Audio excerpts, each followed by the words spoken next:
Hello everyone, good evening all of you. तो कैसे हैं आप सब। चलिए आज से हम लोग एक नई सीरीज स्टार्ट करेंगे जिसमें सीटेट 2026 के लिए मॉक टेस्ट देखेंगे। टोटल 60 क्वेश्चंस डेली हम लोग प्रैक्टिस करेंगे, हिस्ट्री, ज्योग्राफी, पॉलिटी और साथ में जो हमारा पैडागोजी है उसकी। तो चलिए स्टार्ट करते हैं आज की वीडियो। आज हमारा ये पहला मॉक टेस्ट है। अपने मित्रों को शेयर कर दीजिए, जो लोग भी मॉक टेस्ट में इंटरेस्टेड हैं उन सब के लिए ये वीडियोस बहुत ही कारगर होने वाली हैं। पहला क्वेश्चन देखिए, और जो हमारा पहला क्वेश्चन है उसमें आपसे क्या पूछ रहे हैं, असरसन रीजन का क्वेश्चन है। असरसन में है कि हड़प्पा सभ्यता को अब सिंधु सरस्वती सभ्यता के नाम से संदर्भित किया जाता है। हमारे पास कारण क्या है कि अधिकांश पुरातात्विक स्थल केवल सिंधु नदी के किनारे मिले हैं, सरस्वती नदी का कोई भौगोलिक प्रमाण नहीं है। हमारे पास जो कूट है वो आपके पास है कि ए और आर दोनों सही है, आर ए की सही व्याख्या कर रहा है। दूसरा है कि ए और आर दोनों सही है लेकिन आर सही की मतलब आर ए की सही व्याख्या नहीं कर रहा है। तीसरा है कि ए सही है लेकिन आर गलत है, और चौथा है कि ए और आर दोनों ही गलत है। बताइए क्या हो जाएगा इसका उत्तर। तो बहुत ज़्यादा टाइम आपको नहीं मिलेगा। आप लोग जो लोग लाइव जुड़े हुए हैं लाइव कमेंट में, वो लोग कमेंट करके उत्तर देते चलेंगे, नहीं तो आप लोग नोट पेन ले करके बैठिए, नोट डाउन करते रहिए। तो देखिए इसका जो सही उत्तर है वो हो जाएगा ऑप्शन सी वाला। क्यों? क्योंकि आप देखिए हड़प्पा सभ्यता को अगर सिंधु सरस्वती सभ्यता के नाम से अब जाना जाएगा तो ये बात तो अपने आप में ही गलत हो जाएगी ना कि सरस्वती नदी का कोई भौगोलिक प्रमाण नहीं मिला है। अगर इसका कोई भौगोलिक प्रमाण ना मिला होता, कुछ ऐसी बातें ना होती, तो आखिरकार इस हड़प्पा सभ्यता को सिंधु सरस्वती का नाम क्यों दिया जाता। तो इसका मतलब है कि कुछ तो बात होगी, तभी तो ये नाम चेंज किया गया है। तो ध्यान रखिएगा, इसका जो सही उत्तर है वो ऑप्शन सी हो जाएगा। क्यों? क्योंकि अब हड़प्पा सभ्यता को सिंधु सरस्वती सभ्यता कहा जाएगा। क्यों? क्योंकि हालिया शोध के अनुसार इस सभ्यता की जो 2/3 बस्तियां हैं वो सरस्वती, जिसको घग्गर नदी के नाम से भी जाना जाता है, घग्गर या हाखरा, उसके बेसिन से बिलोंग करती थी। ठीक है, तो यही कारण है कि पहला तो सही है लेकिन दूसरा जो है वो गलत है। अभी देखिए क्यों, जो सरस्वती नदी है ना, हालांकि वो सूख गई है, लेकिन सूखने का मतलब ये थोड़ी ना है कि उसका कोई अस्तित्व ही नहीं था, पहले तो था ना। तो इस वजह से इसका जो स्टेटमेंट दूसरा वाला है वो रॉन्ग हो जाएगा। चलिए आगे देखिए, कह रहे हैं कि इतिहास के अध्ययन में आनुवांशिकी यानी जेनेटिक्स यानी डीएनए के उपयोग के संदर्भ में निम्नलिखित कथनों पे आपको विचार करना है। ऑप्शन देखिए कि यह प्राचीन लोगों के प्रवास और वंश का पता लगाने में मदद करता है। दूसरा, यह केवल हड्डियों की उम्र पता लगाने के लिए है, वंश के लिए नहीं। बताइए क्या हो जाएगा सही विकल्प। अब देखिए इतने दिन से हम लोग एमसीक्यू देख रहे हैं, डेली मैं आपको बता रही हूँ, केवल जैसे जो एक्सट्रीम शब्द होते हैं वहां पे तुरंत अलर्ट हो जाना है। बताइए क्या होगा इसका उत्तर। तो जाहिर सी बात है कि दूसरा वाला गलत हो जाएगा, केवल पहला सही हो जाएगा कि इतिहास के अध्ययन में जो आनुवांशिकी यानी जेनेटिक्स या डीएनए के उपयोग के संदर्भ में जो चीजें हैं उसमें आप देखिए कि यह प्राचीन लोगों के प्रवास और वंश का पता लगाने में मदद करता है। तो इसका उत्तर हो जाएगा ऑप्शन ए सही है।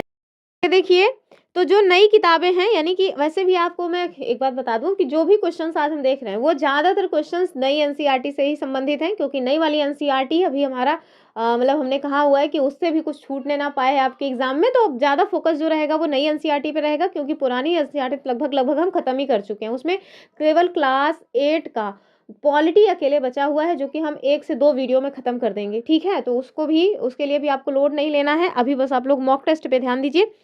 तो जो नई किताबें हैं उसमें देखिए विज्ञान और इतिहास के जुड़ाव पर जोर दिया गया है। डीएनए विश्लेषण से हमें ये पता चलता है कि प्राचीन भारतीय एग्जैक्टली कौन थे और वे कहाँ से आए थे। साथ में वो विभिन्न समूहों, फॉर एग्जाम्पल हड़प्पा और आज के जो लोग हैं उनके मध्य क्या कोई रिश्ता है या नहीं है। उम्र पता लगाने का जो काम है वो कार्बन डेटिंग के द्वारा किया जाता है, ना कि जेनेटिक्स के द्वारा। ठीक है, तो जो उम्र पता लगती है, जैसे आपने देखा होगा कि जैसे कोई भी चीज़ अगर मतलब कि खुदाई से मिलती है तो उसका ना बताया जाता है कि इतने साल ये पुराना है। तो ये जो उम्र निकलती है कि हाँ ये इतने साल पुराना है, उसके लिए कार्बन डेटिंग पद्धति अपनाई जाती है। ठीक है, चलिए आगे देखेंगे। संगम साहित्य के बारे में जो हमारी नई एनसीईआरटी है उसमें कुछ अलग सी बातें देखने को आपको मिलती हैं, तो आप बताइए क्या है वो। पहला ऑप्शन देखिए कि यह केवल राजाओं की वंशावली है। अब देखिए जब केवल जैसे शब्द आ जाए तुरंत अलर्ट हो जाइए। यह उत्तर भारत के कवियों द्वारा लिखा गया। अब बताइए क्या मतलब कि जो नई एनसीईआरटी है वो ये कर देगी कि भैया संगम साहित्य दक्षिण भारत में ना होकर के उत्तर भारत में हुए थे? नहीं ना, इतना थोड़े ना चेंज हो जाएगा। कह रहे हैं कि ये दक्षिण भारत के सामान्य लोगों, उनके जीवन और प्रकृति के प्रेम का वर्णन करता है। और चौथा है संस्कृत भाषा में लिखा गया सबसे पुराना ग्रंथ है, ऐसा नहीं है। ये तमिल भाषा में लिखा गया ग्रंथ है, संस्कृत में नहीं लिखा गया है। इसका उत्तर हो जाएगा ऑप्शन सी वाला, कि जो संगम साहित्य है वह दक्षिण भारत के सामान्य लोगों, उनके जीवन और प्रकृति के प्रेम का वर्णन करने का काम करता है। ऑप्शन सी सही हो जाएगा। यहाँ देखिए, संगम साहित्य जो कि तमिल लैंग्वेज में लिखी गई कविताएं हैं, इसमें आपको दो प्रकार की कविताएं देखने को मिलेंगी। पहले को अकम कहा जाता है, जिसका अर्थ होता है प्रेम या घरेलू जीवन से संबंधित कविताएं, और दूसरा है पुरम, जो कि युद्ध या बाहरी लोगों का जो जीवन था या बाहरी जो जीवन है उससे संबंधित कविताएं हैं। और ये साहित्य किसी एक धर्म का नहीं है, बल्कि वहाँ के जो आम जनमानस हैं, वहाँ के जो किसान और मछुआरे वगैरह हैं, उनके जीवन का आईना है। ठीक है, तो संगम साहित्य के बारे में जो नई धारणा आई है उसको आप ध्यान से देखिए। आगे देखेंगे अगला क्वेश्चन। और यहाँ आपसे पूछा जा रहा है कि प्राचीन भारत की भौगोलिक स्थिति का वर्णन करते हुए किस ग्रंथ में कहा गया है कि समुद्र के उत्तर और हिमालय के दक्षिण में जो देश है वो है भारत। ठीक है, तो आप समझिए कि समुद्र के उत्तर यानी कि जो हमारा ये हिंद ओशन है इसके उत्तर में, और जो हिमालय है उसके दक्षिण में स्थित जो देश है उसे क्या कहा जाता है? भारत। आपको बताना है कि आखिर वो कौन सा ग्रंथ है जिसमें इस चीज की हमें जानकारी मिलती है। ऋग्वेद, विष्णु पुराण, अर्थशास्त्र या फिर इंडिका। अब देखिए, सबसे पहली बात, जो इंडिका है मेगास्थनीज के द्वारा लिखी गई थी, लेकिन जो वास्तविक मेगास्थनीज की इंडिका है वो आज तक मिली ही नहीं, तो ये तो हुआ नहीं। अर्थशास्त्र ये मौर्य काल में, मौर्य काल से संबंधित है और चाणक्य के द्वारा लिखा गया ग्रंथ है, लेकिन आप ध्यान रखिएगा कि ये भौगोलिक चीजों के बारे में नहीं, बल्कि ये राजनीति से संबंधित शास्त्र है। ठीक है, तो ये राजनीति से बिलोंग करता है। बचा हमारे पास ऋग्वेद, तो जो ऋग्वेद है वो सबसे प्राचीन वेद है, और हम कहें तो सबसे मतलब कि प्राचीनतम हमारे यहाँ का जो ग्रंथ है वो माना जाता है, जो कि आज से 3500 साल पहले जो है संकलित किया गया था। लेकिन इसमें ये बातें नहीं बताई गई हैं कि भारत की जो भौगोलिक स्थिति है वो क्या थी। तो हमें जानकारी कहाँ से मिलती है? ये हमें जानकारी विष्णु पुराण से मिलती है, यानी ऑप्शन बी जो है वो सही उत्तर हो जाएगा। ठीक है, चलिए। तो हमारे ना मतलब जो हमारी नई एनसीईआरटी आई है उसमें इतिहास में एक चैप्टर का नाम ही दिया गया है भारत अर्थात इंडिया। ठीक है, उसमें ये एक श्लोक दिया गया है। तो ये अध्याय में ना ये बताया गया है, क्या है? उत्तरम यस समुद्रश्च हिमाद्रश्च दक्षिणम। और इस बात से हमें ये जो है जानकारी मिलती है कि हजारों साल पहले भी जो भारतीय हैं उनको अपने देश की भौगोलिक सीमाओं, हिमालय से समुद्र तक का पूरा स्पष्ट ज्ञान था। ठीक है, चलिए आगे देखेंगे। आप ध्यान रखिएगा, जो नई एनसीईआरटी है ना वो बहुत ही ज़्यादा तरीके से केंद्रित हो गई है हमारे मतलब भारत का जो इतिहास है उसमें जो हमारे प्राचीन ग्रंथ वगैरह हैं उन्हीं को ज़्यादा फोकस किया गया है उसमें। पहले हम लोगों को अपने भारत के बारे में जानने के लिए विदेशियों के द्वारा जो बातें लिखी गई हैं उस पर निर्भर रहना पड़ता था, लेकिन जो नई एनसीईआरटी है वो पूरी तरह से उनके लोगों को कह रही है कि जाओ भैया टाटा बाय बाय, तुम्हारी आवश्यकता नहीं है, हमारे जो ग्रंथ हैं हम उसमें से ही अपने जो इतिहास है उसको खोज लेंगे। ठीक है, यहाँ देखिए कुछ नई और पुरानी शब्दावलियां हैं, उन्हें मिलान करना है। कुलीना, गृहपति, दास या दस्यु, और जिनसे मिलान करना है उसमें आप देखिए परिवार का मुखिया, उच्च कुलीन वर्ग, युद्ध में जिन्हें बंदी बनाया गया वो, और ये है आपके पास कूट। ठीक है, तो इस तरह के क्वेश्चंस में आपको थोड़ा सा टाइम चाहिए होता है क्योंकि मिलान करना आसान नहीं होता, तो मैं 2 सेकंड का आपको टाइम दे रही हूँ। ठीक है, चलिए सोच लीजिए आप। तो सोच ही लिया होगा। चलिए हम मिलान करते हैं, तब तक भर में आप लोग कमेंट करते रहिएगा। सबसे पहले क्या मिलाएंगे? सबसे पहले दास या दस्यु मिलाएंगे। ये क्या थे? तो जिनको युद्ध में बंदी बना लिया जाता था उनको दास या दस्यु कहा जाता था। तो सी का 3 हो जाएगा, और सी का 3 होने से 2 ऑप्शन निपट गए। फिर देखिए गृहपति, तो अब समझिए गृह का पति यानी कि घर का पति, और घर का पति क्या होगा? पापा, इट मीन्स मुखिया, क्योंकि घर के पति और मम्मी के पति दोनों एक ही जैसे हो जाते हैं लगभग लगभग। तो ये हो जाएंगे परिवार के जो मुखिया हैं उन्हें कहा जाता था गृहपति। और जो कुलीना है, उच्च कुलीन वर्ग को कुलीना कहा जाता था। इस हिसाब से आप देखिए ए का 2, बी का 1, सी का 3, यानी ऑप्शन बी जो है वो सही हो जाएगा। ठीक है, मजा आ रहा है कि नहीं मॉक टेस्ट में? आपको लग रहा है कि नहीं कि मॉक टेस्ट जैसा है? तो लगना चाहिए, नहीं लगेगा? अब नहीं लगेगा तो कब लगेगा? आप तो एग्जाम के मूड में आ ही जाना चाहिए ना। तो यहाँ देखिए जो शब्दावलियाँ हैं, तो कुलीना क्या है? तो उच्च या कुलीन परिवारों के लोग, जैसे राजा या सरदार। गृहपति तो घर या ज़मीन का मालिक, अक्सर जो किसान वगैरह हैं उनके लिए ये शब्द यूज़ होता था, और वही परिवार के मुखिया भी होते थे, यानी हेड ऑफ फैमिली। और दास तो युद्ध में जिनको बंदी बना लिया जाता था उन, और अक्सर इनके पास कोई अधिकार नहीं रहते थे। आप समझिए कि दास जैसी जो स्थिति है, गुलाम टाइप की जो स्थिति है वो इनकी हो जाती थी, तो इनको कहा जाता था दास या दस्यु। चलिए आगे देखिए। यहाँ से कथन और कारण में क्वेश्चन बना हुआ है। कह रहे हैं कि कथन है, प्राचीन भारत में विज्ञान और खगोल शास्त्र यानी एस्ट्रोनॉमी का गहरा ज्ञान था। यानी कि जो हमारा एंशियंट हिस्ट्री है उसमें आप देखिए जो लोग थे उनको खगोल शास्त्र का भी अच्छा ज्ञान था, और किसका?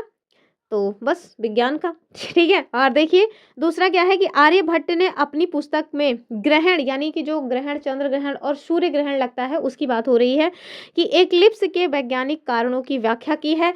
दरअसल अब बताइए, ए और आर दोनों सही है, ए या सही है, आर गलत है, या फिर ए गलत है आर सही है, या फिर दोनों गलत है।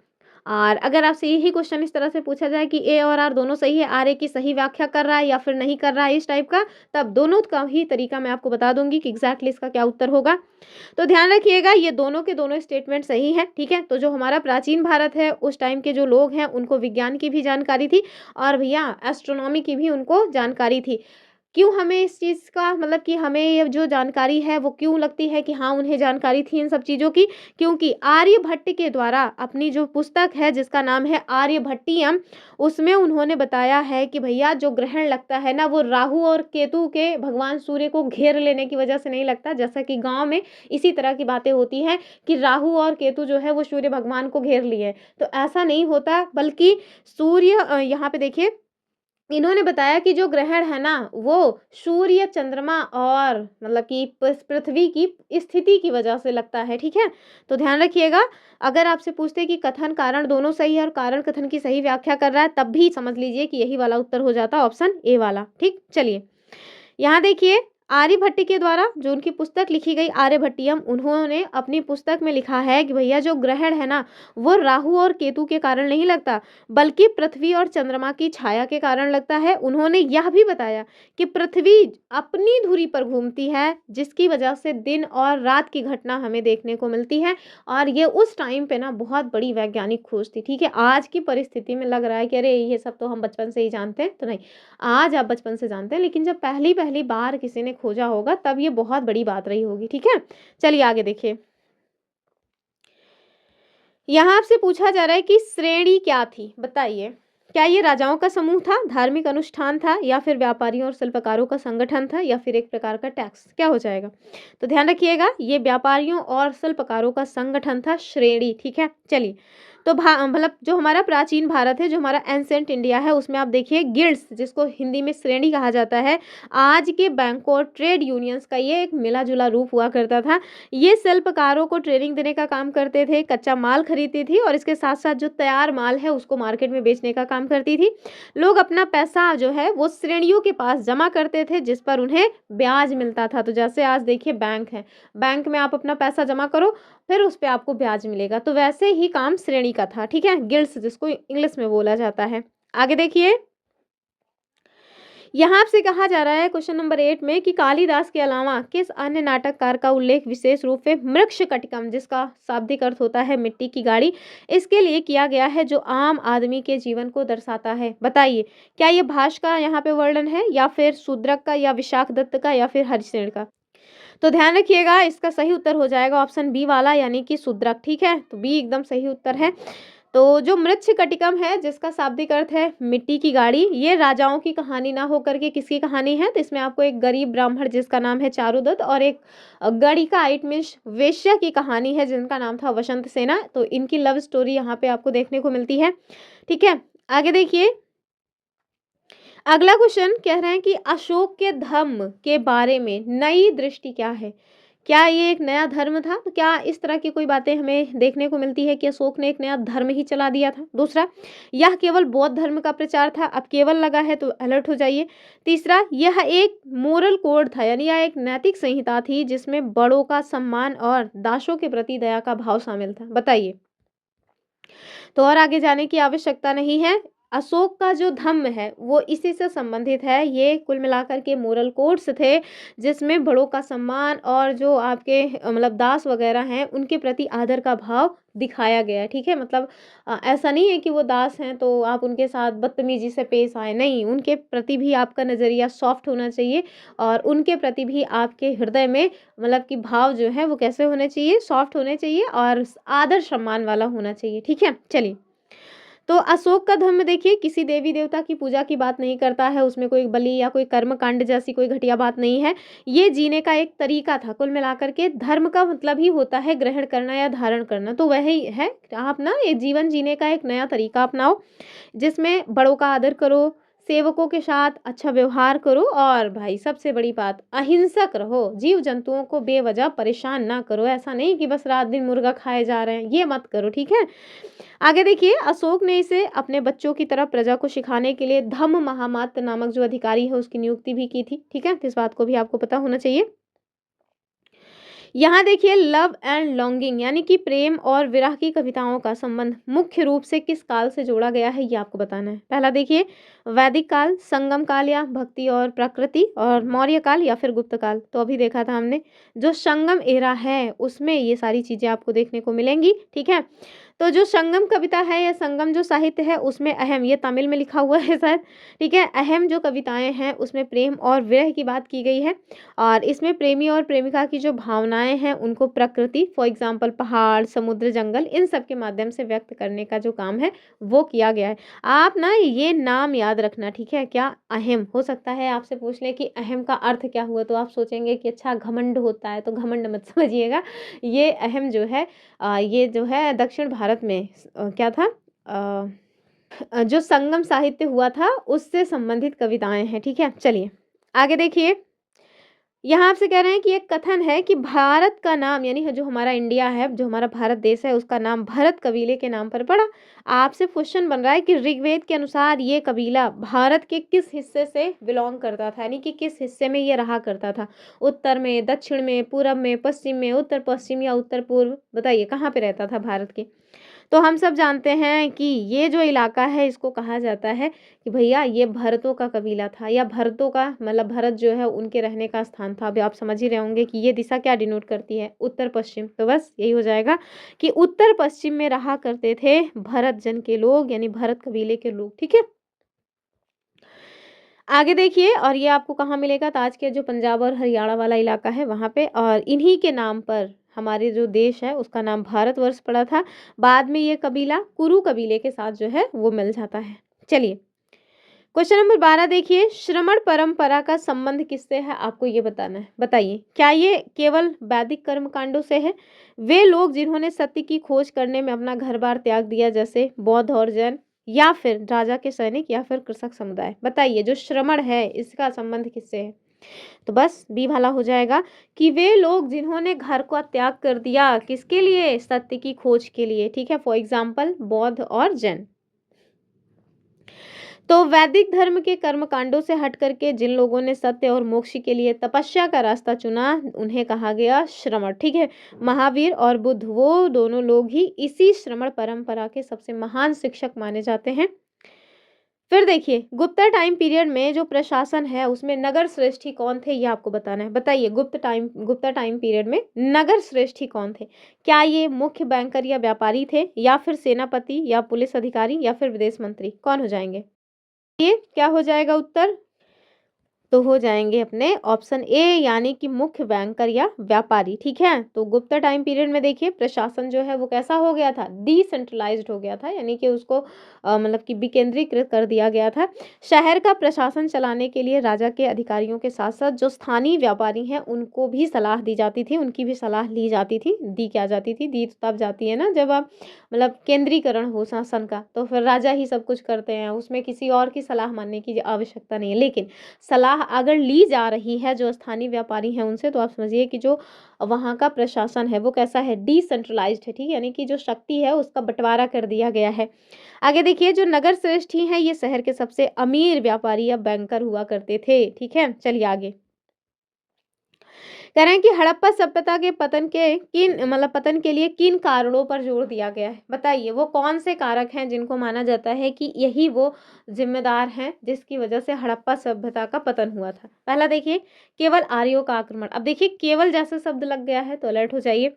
जलवायु परिवर्तन, नदियों का सूखना और पारिस्थितिक असंतुलन। तो बस आगे ही नहीं बढ़ना, ऑप्शन बी सही हो जाएगा। ठीक है।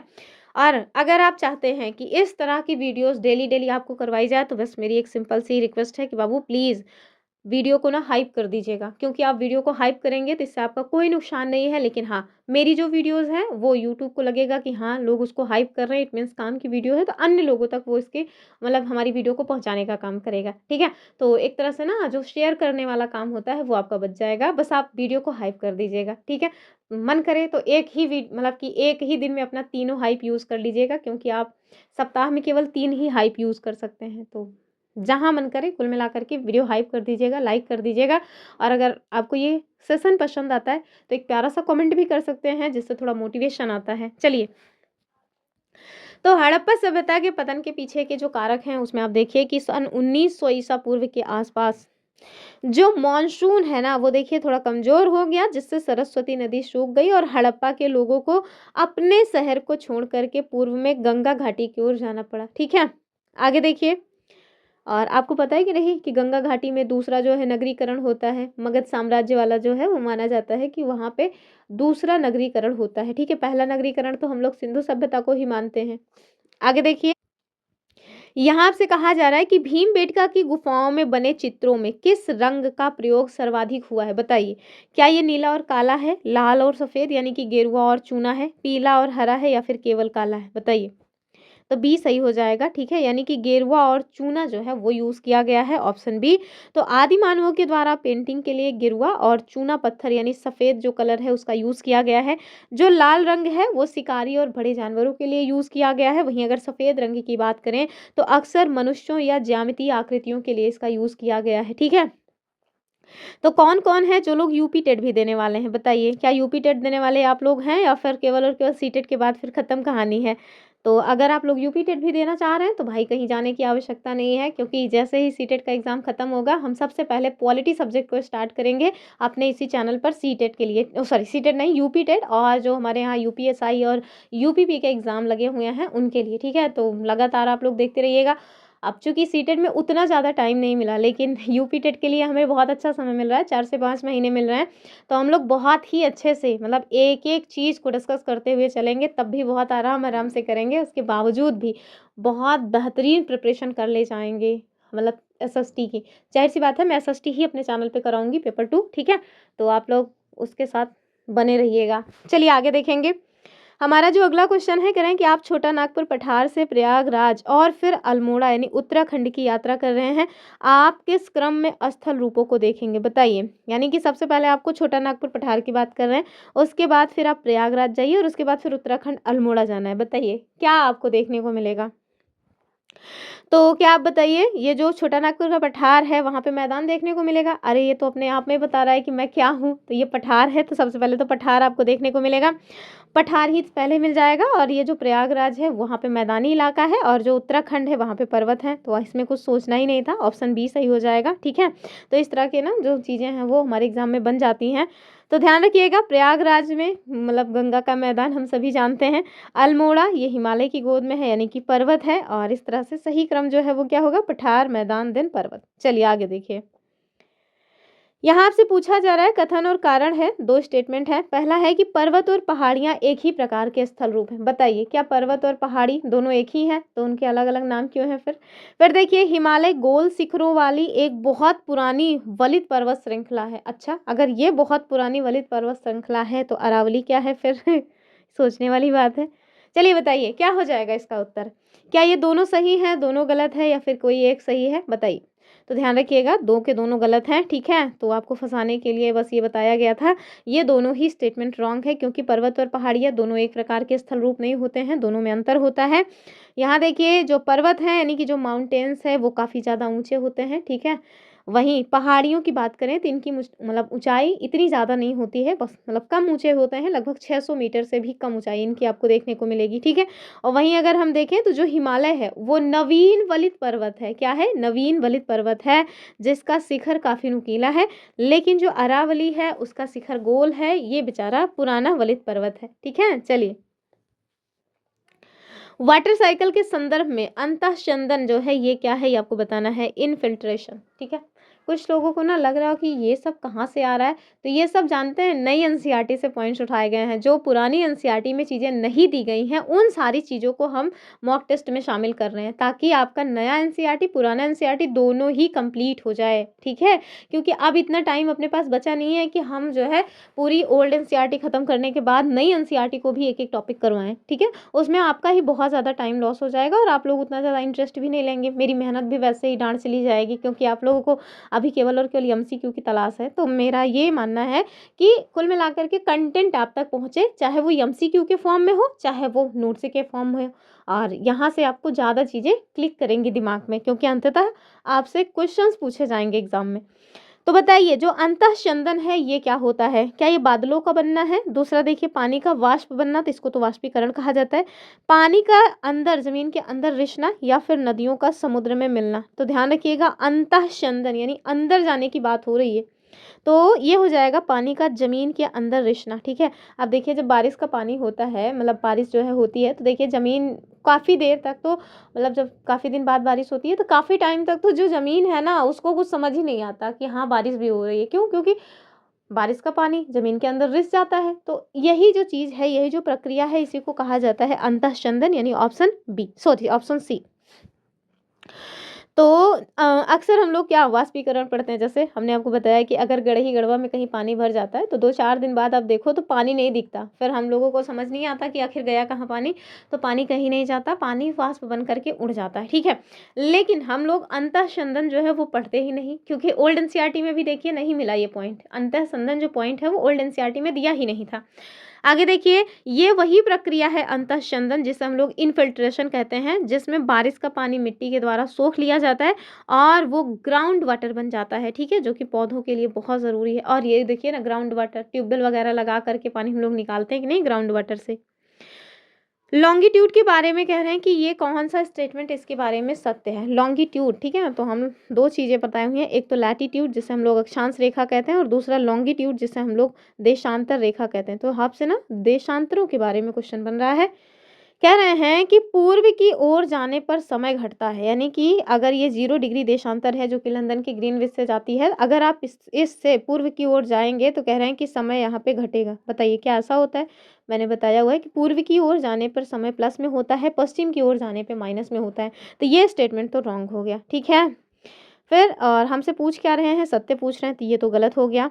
एक सेकेंड, ये गलत हो गया। कह रहे हैं पश्चिम की ओर जाने पर समय बढ़ता है, तो ये जब मैं ये वाला गलत है तो ये भी गलत हो गया, क्योंकि हमने बता दिया पूर्व की ओर जाने पर समय प्लस में होता है, पश्चिम की ओर जाने पर समय माइनस में होता है। फिर देखिए, कह रहे हैं पूर्व की ओर जाने पर समय जुड़ता है, तो और आगे सोचना ही क्या है, ये हो जाएगा ऑप्शन सी वाला, कि यदि आप लंदन के ग्रीनविच जिसे 0 डिग्री देशांतर कहा जाता है उससे पूर्व की ओर जाएंगे तो फिर समझिए कि समय प्लस में रहेगा। जैसे अपना भारत देश देखिए 82.5 डिग्री ईस्ट पे है, तो इस वजह से हमारा जीएमटी प्लस क्या दिखाता है, 5.5 घंटे। तो ये जो जीएमटी प्लस 5.5 घंटे दिखाता है, इसके पीछे का कारण यही है कि हम लोग पूर्व साइड में है और पूर्व में समय हमारे यहाँ प्लस में होता है।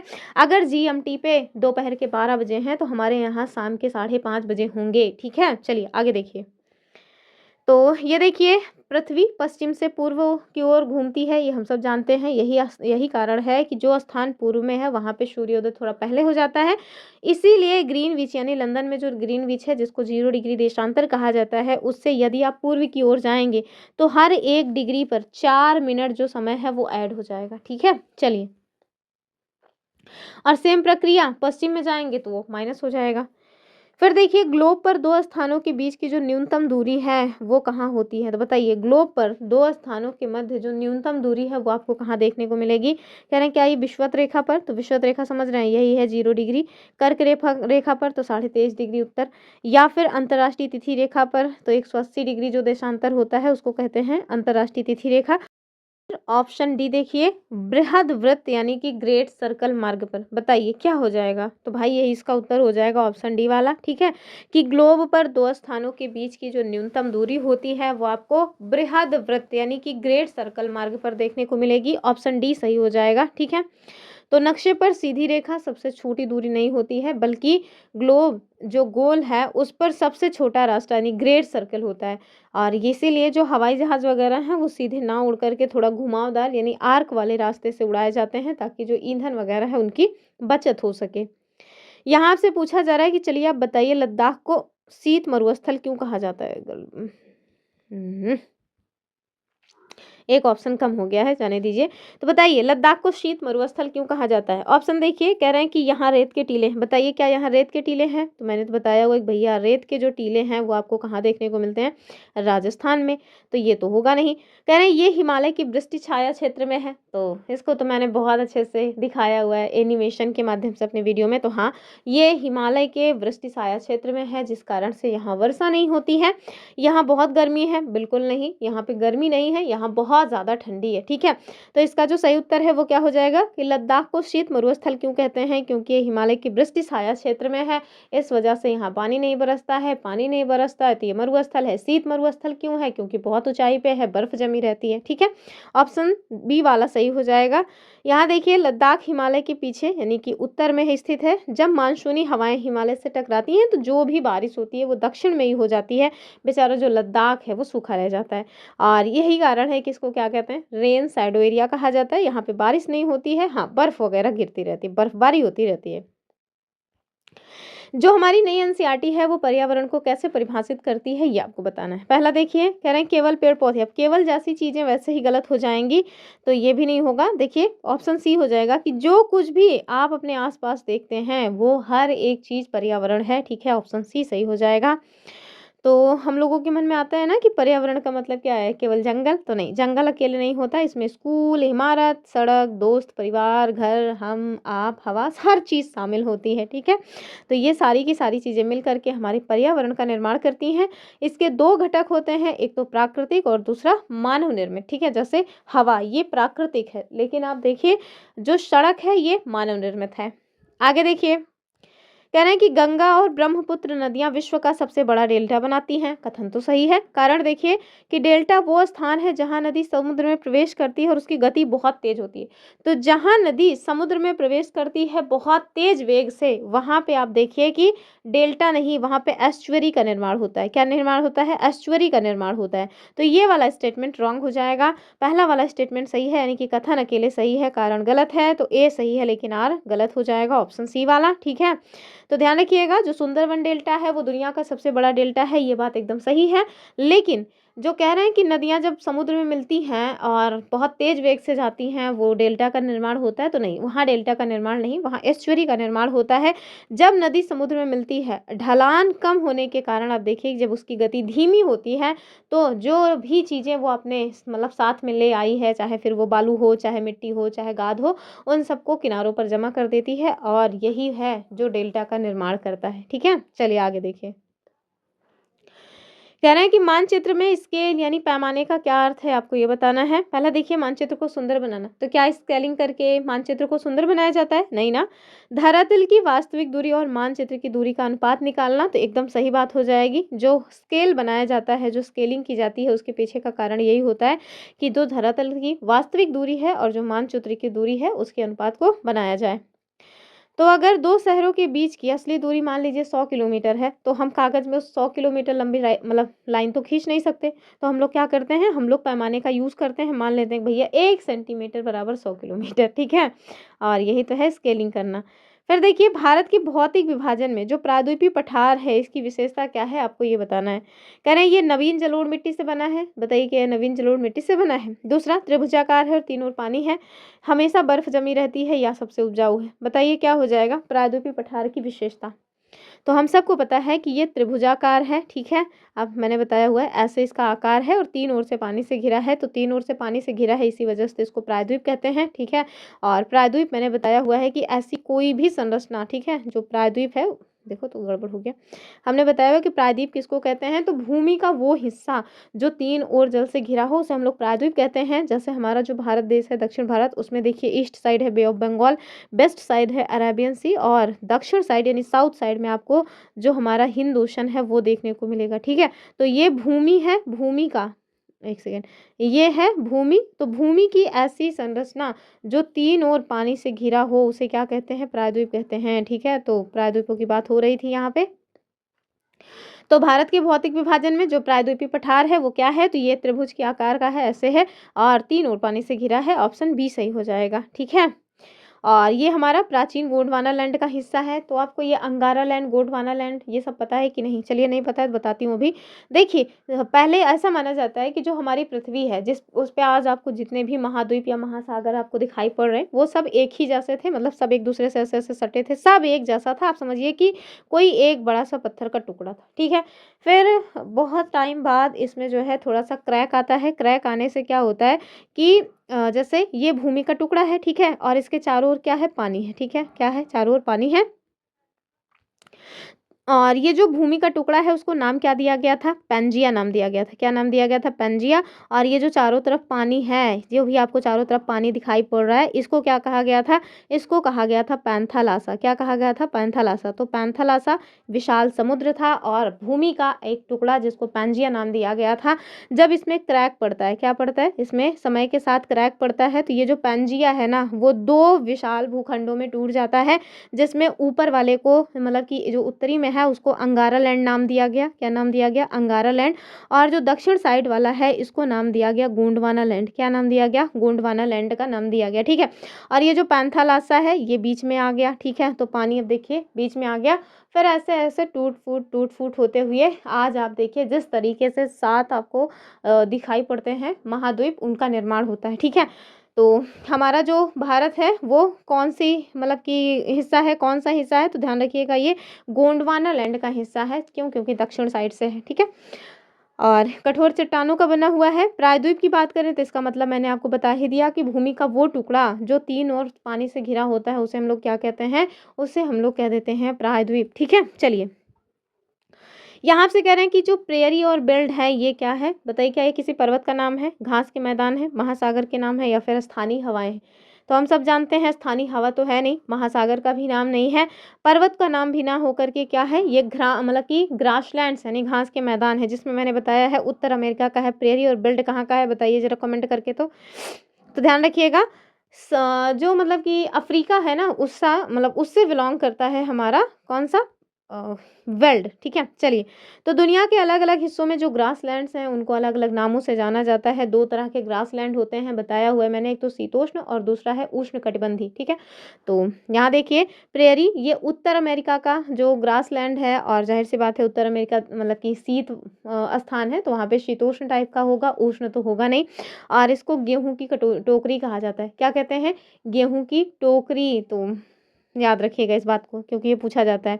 और जो वेल्ड है ये दक्षिण अफ्रीका में है, और स्टेपी तो ये एशिया या रूस या यूरेशिया में है। और साथ में जो पंपास है ये आपको कहाँ देखने को मिलेगा, दक्षिण अमेरिका, स्पेशली अर्जेंटीना माना जाता है। ठीक है, क्या, अर्जेंटीना। तो बस एकदम याद रखिएगा इन सारे बातों को। चलिए आगे देखिए, यहाँ से रिवोल्यूशन से क्वेश्चन बना हुआ है कि पृथ्वी की परिक्रमण यानी रिवोल्यूशन गति के कारण क्या होता है, यानी कि पृथ्वी जो है ना परिक्रमण कर रही है, अर्थात सूर्य के चारों ओर चक्कर लगा रही है। ये हमारे सूर्य हैं, इनके चारों ओर जो ये पृथ्वी चक्कर लगा रही है, तो पृथ्वी का सूर्य के चारों ओर चक्कर लगाने की वजह से क्या होता है, आपको ये बताना है। बताइए क्या होता है, क्या दिन और रात होता है, या फिर ज्वार भाटा आते हैं, या ऋतुओं में परिवर्तन, या फिर हवाओं की दिशा बदलती है? तो हमने 1000 बार बताया हुआ है भैया, जो सूर्य है वो स्थिर है। ठीक है, पृथ्वी जब सूर्य के चारों ओर चक्कर लगा रही है तो इससे दिशाओं, मतलब कि इससे जो है वो ऋतुओं में परिवर्तन होता है। ठंडी गर्मी जाड़ा मौसम, ये जो आप देखते हैं ना, ठंडी गर्मी और बरसात, ये वाला रीजन नहीं, दरअसल सीजन। ठीक है, रीजन और सीजन में कंफ्यूज मत हो जाइएगा। तो सूर्य के चारों ओर पृथ्वी जो चक्कर लगाती है दीर्घ वृत्ताकार गति में, उसी की वजह से ऋतुओं में परिवर्तन होता है, यानी कि हमारा जो सीजन है वो चेंज होता है। वहीं दिन और रात की घटना पृथ्वी जो घूर्णन करती है अपने ही अक्ष पे चारों तरफ जो घूमती है उसकी वजह से होता है। तो उत्तर क्या हो जाएगा, ऑप्शन सी वाला, यानी कि ऋतुओं में परिवर्तन। चलिए आगे देखिए, तो पृथ्वी की टोटल 2 प्रकार की गतियाँ हैं, एक तो घूर्णन और दूसरा है रिवोल्यूशन यानी कि परिक्रमण, ठीक है। तो सूर्य को केंद्र में मानकर पृथ्वी जो उसके चारों ओर चक्कर लगाती है उसे हम लोग परिक्रमण कहते हैं, और अपने ही अक्ष पे चारों ओर जो घूमती है उसे हम लोग घूर्णन कहते हैं। पृथ्वी का अपनी धुरी पर अपने अक्ष पर घूमने से दिन और रात की घटना होती है, और सूर्य के चारों ओर चक्कर लगाने से क्या होता है, ऋतुओं में परिवर्तन होता है, ठंडी गर्मी और जो अन्य ऋतुएं हैं वो आती हैं, ठीक है। चलिए आगे देखिए, और अगर सेशन में मज़ा आ रहा हो, क्वेश्चन समझ आ रहे हैं, जो एक्सप्लेनेशन हमारे माध्यम से दी जा रही है वो आपको समझ आ रहा है, तो बस फिर सोचना नहीं है कुछ, वीडियो को लाइक कर दीजिए, जितना ज़्यादा से ज़्यादा हो सके अपने मित्रों को शेयर कीजिए और हाइप कर दीजिए, उन्हें बता दीजिए कि आज से मॉक टेस्ट स्टार्ट हो गया है, जिसमें ओल्ड और न्यू दोनों ही एनसीईआरटी को कवर कराया जाएगा और सिलेबस का हर एक हिस्सा कवर किया जाएगा। मतलब हम अपनी तरफ से 100% देंगे, सब कुछ कवर करेंगे, पहले से ही कवर करवा रहे हैं, पहले से ही मैंने बहुत सारी मैराथन्स वगैरह ली हैं जिसमें 200 एमसीक्यू 150 एमसीक्यू करवाया हुआ है, और अब तो डेली 60 एमसीक्यूज़ का जो है मॉक टेस्ट स्टार्ट कर दिए हैं। तो बस एकदम मतलब फायर हो जाइए, अब नहीं तो फिर कब, ठीक है। तो बस एकदम लग जाइए यहाँ पे, क्वेश्चंस को प्रैक्टिस कीजिए, बाद में फिर रिवीजन कीजिए, बस यही इतना करते रहिए। और अगर हो सकता है तो मतलब कि कम से कम अगर कोई ऐसी पुस्तक खरीद लीजिए जो मतलब देते हैं ना सारे के सारे 150 क्वेश्चंस, तो उसको भी सॉल्व करिए, अभी नहीं तो फिर कब करिएगा।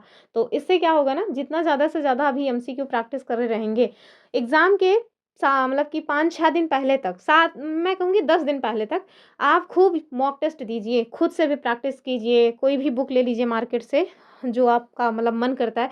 मैंने भी कुछ बुक्स की लिंक वगैरह दी हुई है जो मैंने अपने टाइम में मतलब कि प्रैक्टिस किया था, उनको भी आप चाहें तो ले सकते हैं। तो उनको भी लगाइए, यहाँ पर भी देखिए जो भी मतलब व्याख्या वगैरह दी रहती है उसको देखिए, और उसके बाद अंत में जब 7-8 दिन पेपर रह जाए ना, तो आप क्या करिएगा, एक बार पूरा का पूरा सिलेबस रिवीजन करिएगा।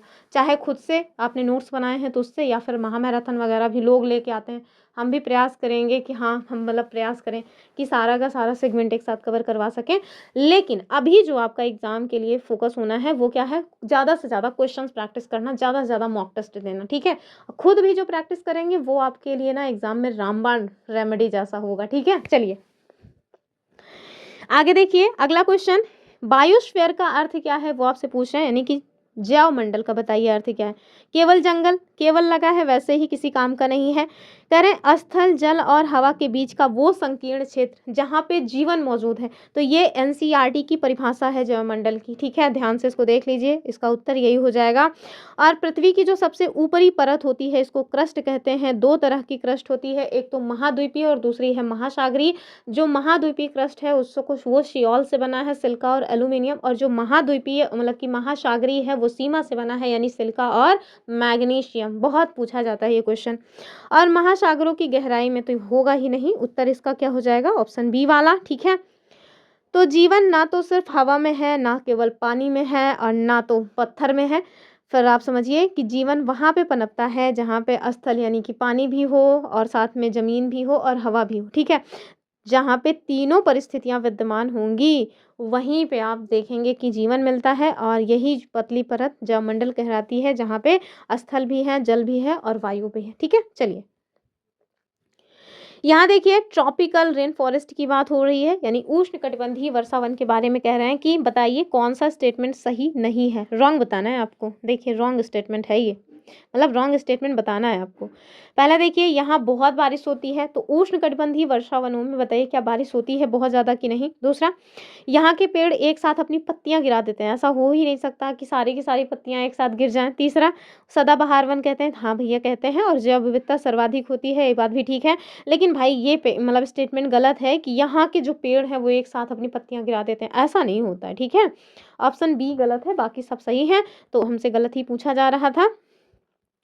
तो सदाबहार वन जैसे अमेज़न, तो अमेज़न जो बेसिन है, मैंने कई बार बताया है, फिर से बता रही हूँ कि 0 डिग्री से 10 डिग्री उत्तर से 10 डिग्री दक्षिण के मध्य फैला हुआ है अमेज़न बेसिन, ठीक है। तो यहाँ पे कह रहे हैं कि अलग अलग प्रजाति के पेड़ पौधे आपको मिलते हैं और वे अलग अलग समय पर अपनी पत्तियां गिराते हैं। जंगल इसी वजह से कभी भी पूरी तरह से खाली नहीं होता, पूरी तरह से डंठल होने को नहीं मिलेगा आपको, हमेशा ही हरा भरा रहता है, जिस कारण इसको क्या कहते हैं, सदाबहार वन कहते हैं, ठीक है।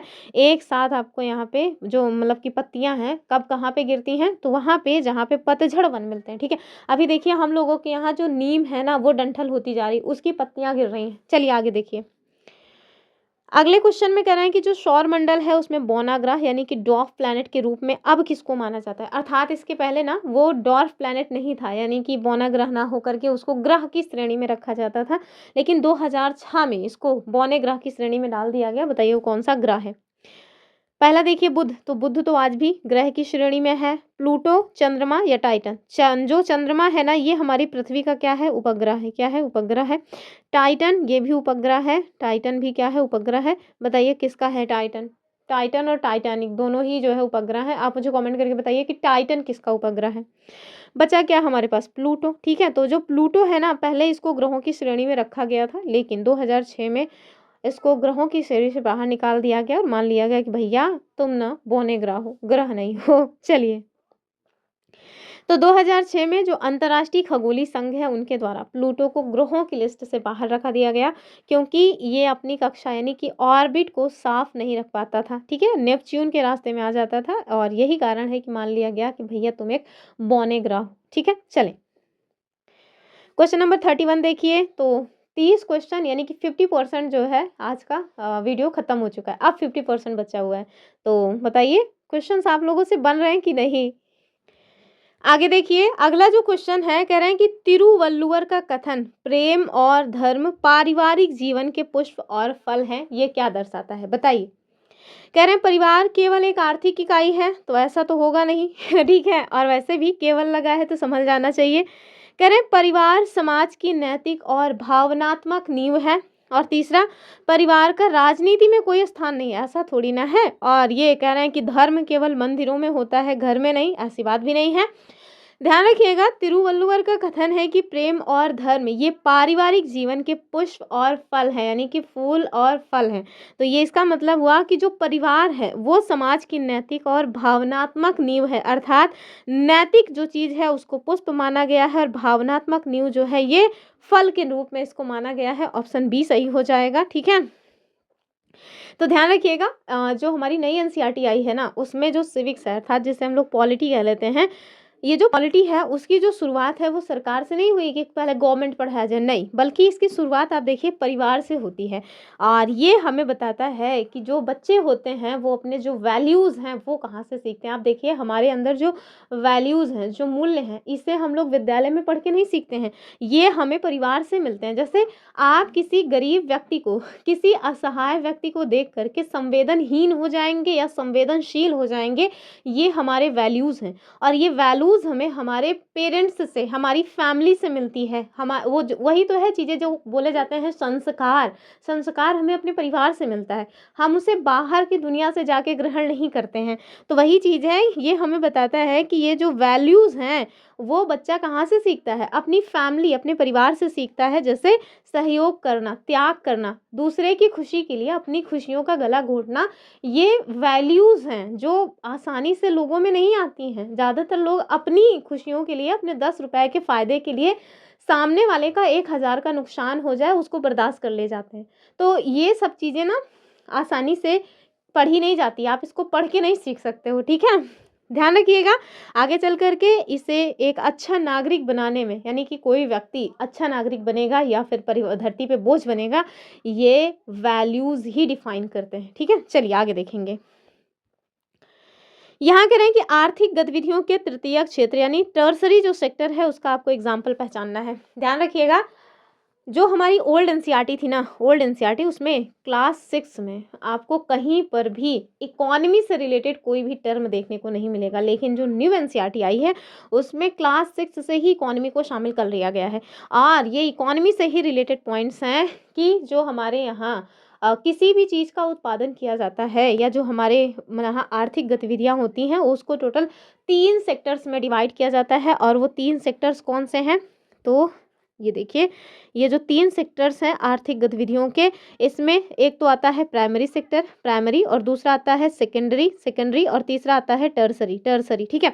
प्राइमरी सेक्टर में क्या होता है, जो चीज़ों का उत्पादन किया जाता है, ऐसी चीज़ें जो धरती से जुड़ी हों, फॉर एग्ज़ाम्पल फार्मिंग करना, ठीक है, फॉर एग्ज़ाम्पल एग्रीकल्चर यानी खेती करना, और या फिर मछली पालन करना, या पशु पालन करना, या फिर माइनिंग वगैरह में जो काम होते हैं, ये सारी चीज़ें प्राइमरी सेक्टर में आती हैं। यानी कि ये उत्पादन है, ये पहला फैक्टर है, यानी कि पहला उत्पाद है जो आगे चल कर के मतलब प्रोसेस्ड होकर के फिर कंज्यूमर तक पहुंचेगा, ठीक है।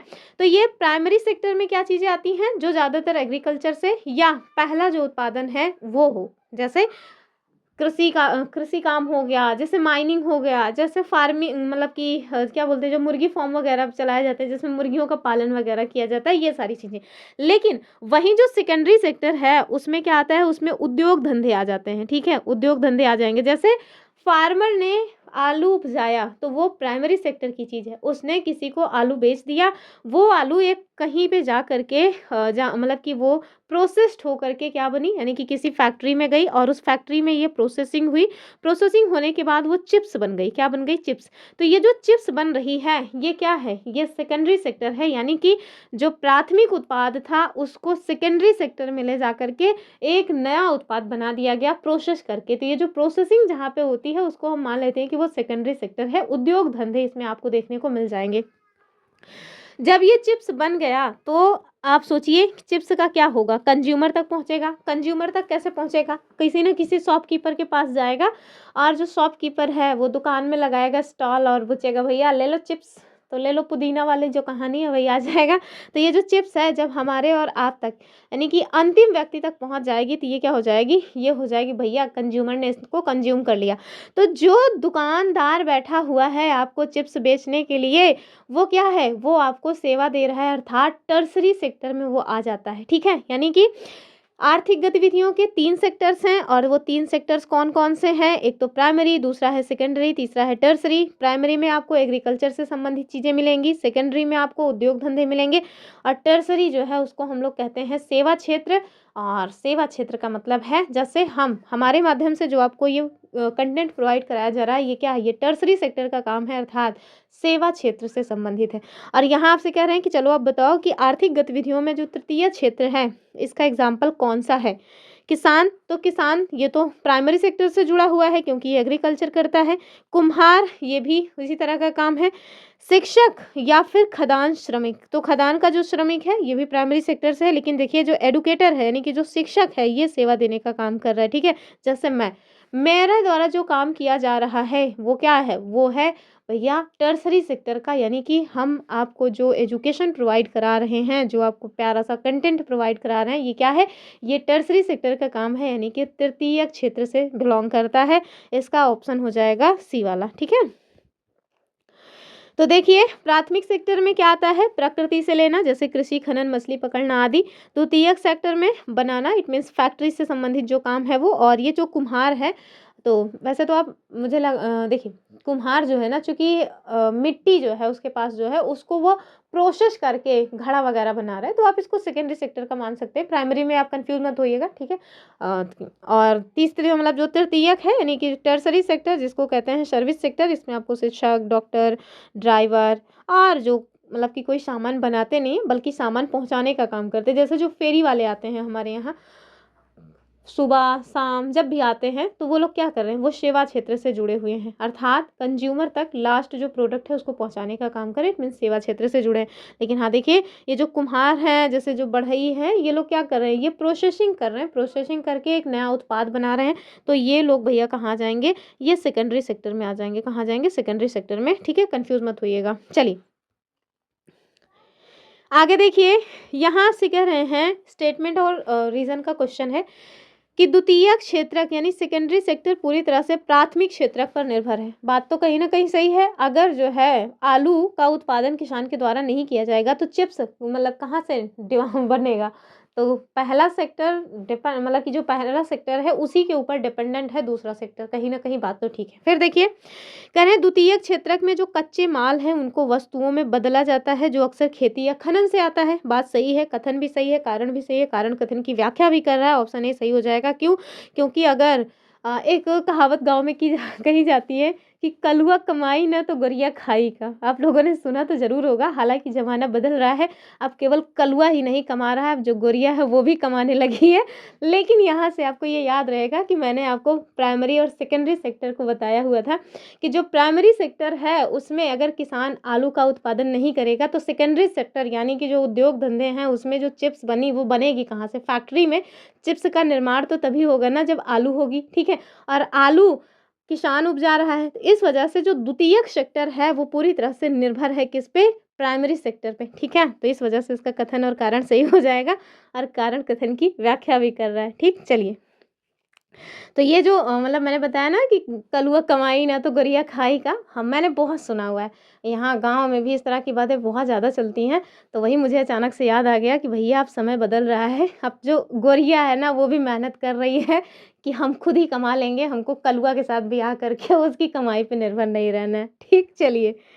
ध्यान रखिएगा ये वो चीज़ें हैं जो आपको एग्ज़ाम में क्लिक करेंगी, मतलब हँसी-मज़ाक से जब आप चीज़ों को पढ़ते हो, चीज़ें समझ आती हैं, लॉन्ग टाइम तक वो आपको याद रहती हैं। आगे देखिए, कह रहे हैं कि डाइवर्सिटी, तो ये पॉलिटी का सेक्शन है, पॉलिटी का क्वेश्चन है कि डाइवर्सिटी और असमानता, इनइक्वालिटी यानी विविधता और असमानता में क्या अंतर है? बताइए, क्या दोनों एक ही हैं या फिर अलग-अलग हैं? हम सब जानते हैं अलग-अलग तो है, कैसे अलग है यही तो बताना है आपको। कह रहे हैं दोनों एक ही हैं, सरासर गलत। कह रहे हैं कि अलग-अलग भाषा बोलना विविधता है, लेकिन अमीर-गरीब होना असमानता है। आगे बढ़ने की आवश्यकता नहीं है, उत्तर यही हो जाएगा, ठीक है? तो आप देखिए हमने बताया हुआ है कि जो डाइवर्सिटी है, ये आप देखिए कि एक ही स्थान पे लोग रह करके अलग-अलग कल्चर को फ़ॉलो कर रहे हैं, अलग-अलग भाषाएँ बोल रहे हैं, अलग-अलग तरीके का पूजा-पाठ कर रहे हैं, अलग तरीके का खाना-पीना खा रहे हैं, कपड़े पहन रहे हैं। ये क्या है? ये डाइवर्सिटी। अपने भारत देश के भीतर आप देखिए हिंदू, मुस्लिम, सिख, ईसाई हम चारों हैं भाई-भाई, इस तरह का कंसेप्ट चलता है। वसुधैव कुटुम्बकम यानी पूरी की पूरी धरती एक कुटुंब है। ये इस तरह की जो बातें हैं वो अपने यहाँ देखने को मिलती है। तो ये क्या है? ये बताती है भैया कि अपने यहाँ कितनी ज़्यादा डाइवर्सिटी है, ठीक है? एक मुहावरा भी है नेहरू जी के द्वारा दिया गया विविधता में एकता, ठीक है? या अनेकता में एकता, इस तरह की बातें, ये मुहावरा नेहरू जी ने दिया था। उनके द्वारा एक पुस्तक लिखी गई थी डिस्कवरी ऑफ इंडिया उसमें, जो कि खूब पूछा जाता है हमारे एग्ज़ाम में। तो याद रखिएगा कि एक ही क्षेत्र में रह कर के अलग-अलग संस्कृतियों का पालन करना, ये है डाइवर्सिटी। लेकिन अमीरी-गरीबी, सामने वाला बहुत अमीर है उस वो लैम्बोर्गिनी में चल रही है, जो गाड़ी मैंने बस नाम अकेले सुना हुआ है, लैम्बोर्गिनी अभी देखा नहीं है मोबाइल वगैरह में भी, तो उससे चल रहा है और अपने पास साइकिल भी नहीं नसीब हो रही है, अपने यहाँ एक प्लैटिना है वो भी टूटी-फूटी सी है। तो ये क्या है? ये असमानता दर्शा रही है। सामने वाले के पास बहुत पैसा है, वो बहुत धनी है और अपनी ज़िंदगी निर्धनों के जैसा बीत रही है। तो हम लोग ये कहते हैं भैया ये असमानता है, ठीक है? अमीरी-गरीबी का जो भेदभाव है वो असमानता है। लेकिन जो विविधता है वो क्या होती है कि एक ही जगह पे रह कर के अलग-अलग कल्चर्स को फ़ॉलो करने के बाद भी हम लोग एक हैं, ठीक है? तो भारत क्या है? बहुत ज़्यादा डाइवर्स्ड देश है, यानी कि बहुत ज़्यादा डाइवर्सिटी आपको अपने इंडिया में देखने को मिलती है। चलिए आगे देखेंगे। तो जो विविधता है ना, ये पॉज़िटिव है, पॉज़िटिव कांसेप्ट है। यहाँ पे खान-पान, धर्म, भाषा का अलग-अलग होना बावजूद इसके एक साथ रहना, ये एक अच्छी बात है।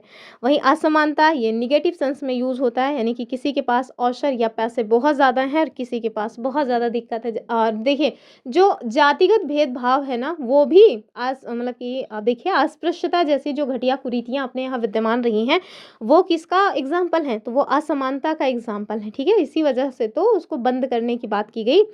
और जाति व्यवस्था, ये अगर आप सोच रहे हैं कि एक जगह पे कई सारी जातियाँ रह रही हैं तो वो विविधता है, तो भैया वो विविधता नहीं, वो असमानता है, ठीक है? क्योंकि जातिगत जो है भेदभाव बहुत होते हैं। आप देखेंगे कि तथाकथित जो उच्च जाति के लोग हैं, वो निम्न जाति के लोगों के साथ बहुत ही घटिया व्यवहार करते हैं। तो ये असमानता को प्रदर्शित करता है, ना कि विविधता को। आगे देखिए, स्टीरियोटाइप्स, अक्सर जो है हर कोई इसको कभी ना कभी बोल देता है, भले ही उसको पता ना हो कि वो गलत बोल गया, उसको ऐसा नहीं बोलना था, ठीक है? कह रहे हैं कि स्टीरियोटाइप्स यानी रूढ़िबद्ध धारणा क्या है, ये आपको बताना है। पहला देखिए, किसी व्यक्ति को उसकी मतलब अद्वितीयता के साथ स्वीकार करना, मानना कि हर व्यक्ति अपने आप में अद्वितीय है। तो स्टीरियोटाइप्स ये नहीं सिखाता। स्टीरियोटाइप्स सिखाता है भैया तेरे बस का ये नहीं है, लड़कियां ये काम नहीं कर सकती, लड़के के बस का होता है एरोप्लेन चलाना, लड़कियों के लिए नहीं है, ठीक है, लड़कियां मैथ्स में कमजोर होती हैं, ये होता है स्टीरियोटाइप्स। यानी कि किसी एक समूह को आपने एक ही तरह के नज़रिए में देख लिया है, उसके अंदर कोई मतलब की योग्यता हो सकती है, उसको आप देख ही नहीं पा रहे हो, ठीक है। चलिए आगे देखिए, कह रहे हैं कि लोगों के एक पूरे समूह को एक ही फ्रेम में या एक ही छवि में बांध देना, तो हाँ यही होता है स्टीरियोटाइप्स, जिसमें मैंने एग्जाम्पल बताया। अक्सर लोग कहते हैं कि लड़कियां मैथ्स में कमज़ोर होती हैं, ऐसा होता नहीं है एग्जैक्टली। हाँ मेरे साथ है, मैं मैथ्स में सच में कमज़ोर हूँ, मेरी तो हालत ख़राब हो जाती है मैथ्स देख करके। मुझे लगता है इस दुनिया का सबसे कठिन जो पॉइंट है ना वो मैथ्स है सच में। तो फिलहाल के लिए ये मतलब कि स्टीरियोटाइप्स हैं, ऐसा कुछ होता नहीं है। इसके पीछे के और भी बहुत सारे रीजंस हैं जो मैंने पहले भी बताया हुआ है। तो याद रखिएगा कि ये एक बात कि लड़कियां मैथ्स में कमज़ोर होती हैं, या फिर जो गुड्डी गुड्डोस का खेल है वो लड़कियों के लिए है, लड़के जो है मोटर गाड़ी के साथ खेलें, क्योंकि उनको आगे चल कर के बाहर की दुनिया देखनी है और लड़कियों को केवल चूल्हा चौका करना है। इस तरह की जो चीज़ें हैं ये स्टीरियोटाइप्स हैं, यानी कि रूढ़िबद्ध धारणाएं हैं, ठीक है, जिनको तोड़ करके आगे बढ़ना है। और सबसे बड़ी चीज़, मर्द को दर्द नहीं होता, यानी कि लड़के रोते नहीं हैं बेचारे। आगे देखिए, ये भी एक स्टीरियोटाइप्स ही है, हाँ, क्योंकि जब चोट लगेगी तो दर्द सबको होता है और दर्द होगा तो आंसू भी निकलेंगे, तो लड़के भी रोते हैं। लेकिन सोसाइटी जो है ना उनको मतलब एक होता है ना कि झूठा आवरण उड़ा देती है कि नहीं नहीं तुमको तो रोना नहीं है। क्यों नहीं रोना भैया, दर्द हो रहा है तो रो लो, ऐसा क्या है। तो ये बदलाव ज़रूरी है, केवल लड़कियों के ही जीवन में बदलाव नहीं आना चाहिए, लड़कों के भी जीवन में आना चाहिए। फीलिंग्स सबकी हैं, सबको फीलिंग्स को बयां करने का मौका मिलना ही चाहिए। आगे देखिए, कह रहे हैं कि ग्राम सभा और ग्राम पंचायत में क्या अंतर है, ये आपको बताना है। कह रहे हैं ग्राम सभा में केवल चुने हुए लोग होते हैं, पंचायत में सभी गांव वाले होते हैं। दूसरा, ग्राम सभा गांव के सभी वयस्कों जो कि 18 साल से ऊपर के हैं उनके लोगों की सभा है, जबकि ग्राम पंचायत में चुनी हुई कार्यकारी संस्था है। तीसरा, दोनों एक ही हैं। अरे दोनों एक होती तो अलग अलग नाम काहे होता। और कह रहे हैं कि ग्राम सभा का मुखिया सरपंच नहीं होता, ये तो ऐसे ही गलत है। बताइए क्या अंतर है। तो बी वाला हो जाएगा कि ग्राम सभा गांव के सभी वयस्क जिनकी उम्र 18 साल से अधिक है उनकी सभा है, जबकि जो ग्राम पंचायत है वो एक चुनी हुई कार्यकारी संस्था है। तो एक्सप्लेनेशन दी गई है कि ग्राम सभा गांव का हर वो आदमी जो 18 साल से ऊपर का है और वोटर लिस्ट में उसका नाम है, इसका मेंबर है, वो संसद जैसी है, ठीक है। ग्राम पंचायत की बात करें तो ये 5 साल के लिए चुने गए पंच और सरपंच का एक छोटा ग्रुप होता है और ये सरकार जैसी होती है। ग्राम सभा पंचायत के कामों पे नजर रखने का काम करती है, ठीक है।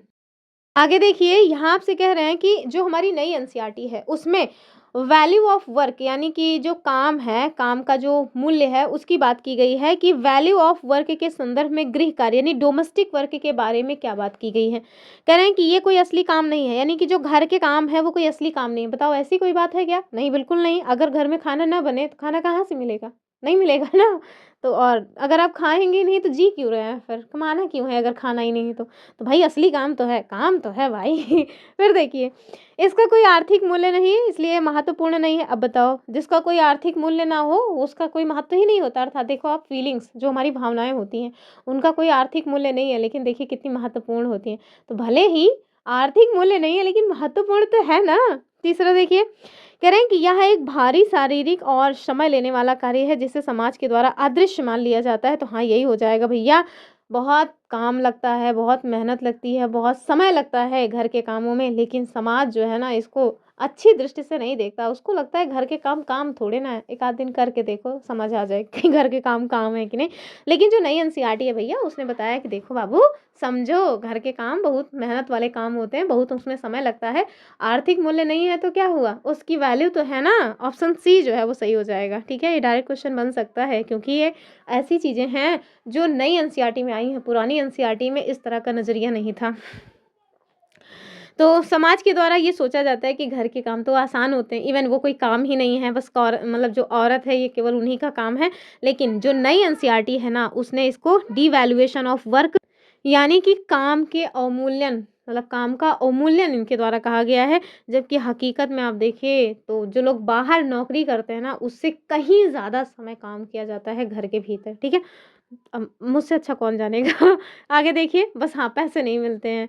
तो ये तो वही कहानी हो गई ना, बिन पैसे के मालिक, यानी कि नौकर जैसी हैसियत है और बन मालिक, मालिक सब कह रहे हैं। कितना बुरा लगता होगा सोचिए। चलिए, पंजीकृत मज़दूर यानी रजिस्टर्स, जो मतलब कि रजिस्टर्ड वर्कर्स हैं, उनकी बात हो रही है कि पंजीकृत मज़दूर और दिहाड़ी जो मज़दूर हैं, यानी जो कैजुअल लेबर्स हैं, उनके मध्य में क्या मुख्य अंतर है, ये आपको बताना है। बताइए। और ध्यान रखिएगा, ये जो लेबर है ना, इनसे एक मतलब कि क्वेश्चन बन चुका है हमारे सीटेट में, लेबर चौक जो कि मैंने ऑलरेडी करवाया हुआ है। एक लेबर चौक क्या है? तो जहाँ पे दिहाड़ी मज़दूर आपको मिलते हैं कि चलो भैया आप वहाँ जाओगे तो वहाँ पे आपको दिहाड़ी पे काम करने वाले मज़दूर मिल जाएँगे, तो उस स्थान को कहा जाता है लेबर चौक। यहाँ पे देखिए, दिहाड़ी मज़दूर और पंजीकृत मज़दूर के मध्य में क्या मुख्य अंतर है, वो आपको बताना है। कह रहे हैं दिहाड़ी मज़दूर को नियमित वेतन मिलता है। नियमित अगर वेतन मिलता तो दिहाड़ी पे क्यों होते? फिर कह रहे हैं पंजीकृत मजदूर को भविष्य निधि और चिकित्सा लाभ मिलते हैं, लेकिन दिहाड़ी वाले को नहीं मिलते। हाँ, यही बात है, ठीक है, ऑप्शन बी सही हो जाएगा। चलिए आगे देखिए, तो जो पंजीकृत मजदूर हैं इनके बारे में देख लीजिए, और जो दिहाड़ी वाले मजदूर हैं वो बेचारे लेबर चौक पे खड़े हुए मजदूर हैं, जिन्हें दिन भर में अगर कोई काम नहीं मिला तो फिर कोई पैसा भी नहीं मिलेगा, ठीक है। अगर बीमार हो गए, काम पे नहीं गए, तो मतलब कमाई भी नहीं होगी। कुल मिलाकर के बहुत असुरक्षा भरा जीवन होता है जो दिहाड़ी मजदूर हैं वो। यहाँ देखिए, पटवारी या लेखपाल का मुख्य कार्य क्या है? तो कह रहे हैं गाँव में लड़ाई सुलझाना। अच्छा, ये गाँव में लड़ाई सुलझाएँगे बेचारे। ज़मीन को मापना और भूमि को रिकॉर्ड रखना, तो बस आगे बढ़ने की आवश्यकता नहीं है। ज़मीन का मापना और भूमि का रिकॉर्ड रखना, ये पटवारी इन जिनको लेखपाल या कानूनगो कहा जाता है, इनके मुख्य काम है, ठीक है। तो गाँव में फलाने की ज़मीन कितनी यहाँ है, ये सब काम जो है कौन करता है? तो यही पटवारी या फिर लेखपाल करते हैं, ठीक है। ये नक्शा यानी खसरा और खतौनी जो है, ये इसको रखने का काम करते हैं। अगर किसानों में मेड़ को लेकर के लड़ाई हो जाए तो पटवारी ही आकर के बताते हैं, भैया तुम्हारी मेड़ वहाँ नहीं यहाँ से है, ज़्यादा लबन-लबर मत करो, वहाँ उनके खेत में मत घुस जाओ। बहुत दिक्कत होती है, फलाने उनके मेड़ काट लें, ढिमकाने उनके मेड़ काट लें। बहुत अजीब चीज़ें हैं, तो फिर आते हैं नापने वाले, मैंने भी थोड़ा देखा हुआ है। और एक क्वेश्चन पूछा जाता है, इनके पास ना भूमि को पैमाइश करने के लिए, भूमि को मापने के लिए एक चेन रहती है, जिसको क्या कहा जाता है? जरीब कहा जाता है। जरीब, शेरशाह सूरी के टाइम से चल रहा है जरीब। चलिए, नगर निगम यानी म्युनिसिपल कॉर्पोरेशन और नगर पालिका म्युनिसिपल काउंसिल में क्या अंतर है, पता है? पुरानी एनसीईआरटी में ये पॉइंट्स नहीं दिया गया है। जो नगर पंचायतें हैं उसको नई एनसीईआरटी में बहुत अच्छे से समझाया गया है, ओल्ड एनसीईआरटी में नहीं। मैंने ओल्ड एनसीईआरटी के साथ-साथ जो न्यू एनसीईआरटी है ना, उसको एक-एक लाइन भी पढ़ाया हुआ है। पुराना वीडियो है लेकिन करवाया हुआ है अपने इसी चैनल पे, अगर आप खोजें तो मिल जाएगा। इवन आप लोग कहें तो मैं उसको ही कंपाइल करके भी दे सकती हूँ, ताकि आपको ना मतलब एक-एक लाइन पढ़ने का मौका मिल जाए, और 3-4 घंटे में आप एक मतलब क्लास 6 खत्म कर लेंगे, 3-4 घंटे में आपका क्लास 7 भी खत्म हो जाएगा, क्योंकि बहुत कम टॉपिक्स हो गए हैं। पहले जहाँ एनसीईआरटी क्लास 6 में हिस्ट्री में 7-8 चैप्टर थे, मतलब 9-10 चैप्टर्स रहते थे, और पॉलिटी में भी ऐसे ही थे। अब थोड़ा मतलब कि उसको कंसाइज़ कर दिया गया, बहुत छोटा कर दिया गया है। मतलब सिलेबस को बहुत जो विस्तार में था उसको कम कर दिया गया है। पुरानी एनसीईआरटी में बहुत सारे पॉइंट्स मिल जाते थे। नई एनसीईआरटी में बहुत कंसेप्चुअल चीज़ें हैं और कम फैक्ट्स हैं, ठीक है? तो अगर आप लोग कहिएगा तो देंगे, वरना नहीं देंगे फालतू में, क्योंकि डाटा भूत जाता है। आगे देखिए, नगर निगम और नगर पालिका में क्या अंतर है, ये आपको बताना है। कह रहे हैं दोनों एक ही हैं, अगर एक ही होते तो पूछते क्यों? कह रहे हैं बड़े नगरों में नगर निगम होता है और छोटे कस्बों में नगर पालिका। हाँ, एकदम सही बात है। बड़े शहरों के लिए नगर निगम होते हैं, जबकि छोटे कस्बों के लिए नगर पालिका होती है। ऑप्शन बी सही हो जाएगा। यहाँ देखिए, ये तय कैसे होता है? तो जनसंख्या के हिसाब से तय होता है। आप सोच रहे होंगे, मतलब एक बार तो आया होगा कि बड़े शहर इट मीन्स जो इनका एरिया ज़्यादा है, नहीं, एरिया के हिसाब से नहीं, ये सारी जो चीज़ें तय हैं वो जनसंख्या के हिसाब से होती हैं। यानी कि जैसे दिल्ली, मुंबई, इंदौर जैसे जो बड़े शहर हैं, उसमें देखिए जनसंख्या अधिक है, तो यहाँ पे नगर निगम यानी कि जो मेयर हैं वो मुखिया होते हैं। वहीं आप देखिए, जो छोटे शहर, नगर कस्बे हैं, नगर पालिका, ये चेयरमैन, यहाँ पे चुनाव होता है चेयरमैन का। कहते हैं चेयरमैन का चुनाव होने वाला है, तो ये जो चेयरमैन है भैया, ये यही है, छोटे नगर या छोटे कस्बे हैं, ठीक है। ऑप्शन इसका क्या हो जाएगा? बी वाला। चलिए आगे देखिए, कह रहे हैं कि लोकतांत्रिक सरकार की मुख्य विशेषता क्या नहीं है? रॉन्ग बताना है आपको। कह रहे हैं नियमित चुनाव, तो हाँ देखिए अपने यहाँ लोकतंत्र है, हर 5 साल पे नियमित रूप से चुनाव होते हैं। हर चीज़ में देरी हो सकती है, चुनाव में देरी नहीं होती है। कह रहे हैं सार्वभौमिक वयस्क मताधिकार, तो देखिए अपने यहाँ सार्वभौमिक वयस्क मताधिकार है, यानी कि अगर आप 18 साल से ऊपर के हैं तो अब भैया वोट देने के अधिकारी हैं, तो ये तो होता है, ये भी होता है। निर्णय लेगों में मतलब निर्णय को लेने में लोगों की भागीदारी होगी, तो इसी वजह से तो लोकतंत्र है, लोगों का तंत्र यानी लोगों का शासन, तो हाँ ये भी हो जाएगा।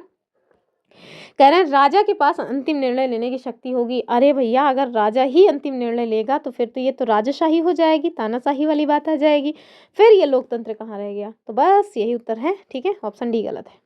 चलिए, तो राजतंत्र यानी मोनार्की की विशेषता है भैया ये। लोकतंत्र डेमोक्रेसी का मतलब क्या होता है, तो मोनार्की मतलब समझ रहे हैं कि राजा के पास निर्णय लेने की अंतिम शक्ति, वो मोनार्की में रहेगा। लेकिन लोकतंत्र की यदि हम बात करें तो इसका मतलब होता है लोगों का शासन, ठीक है।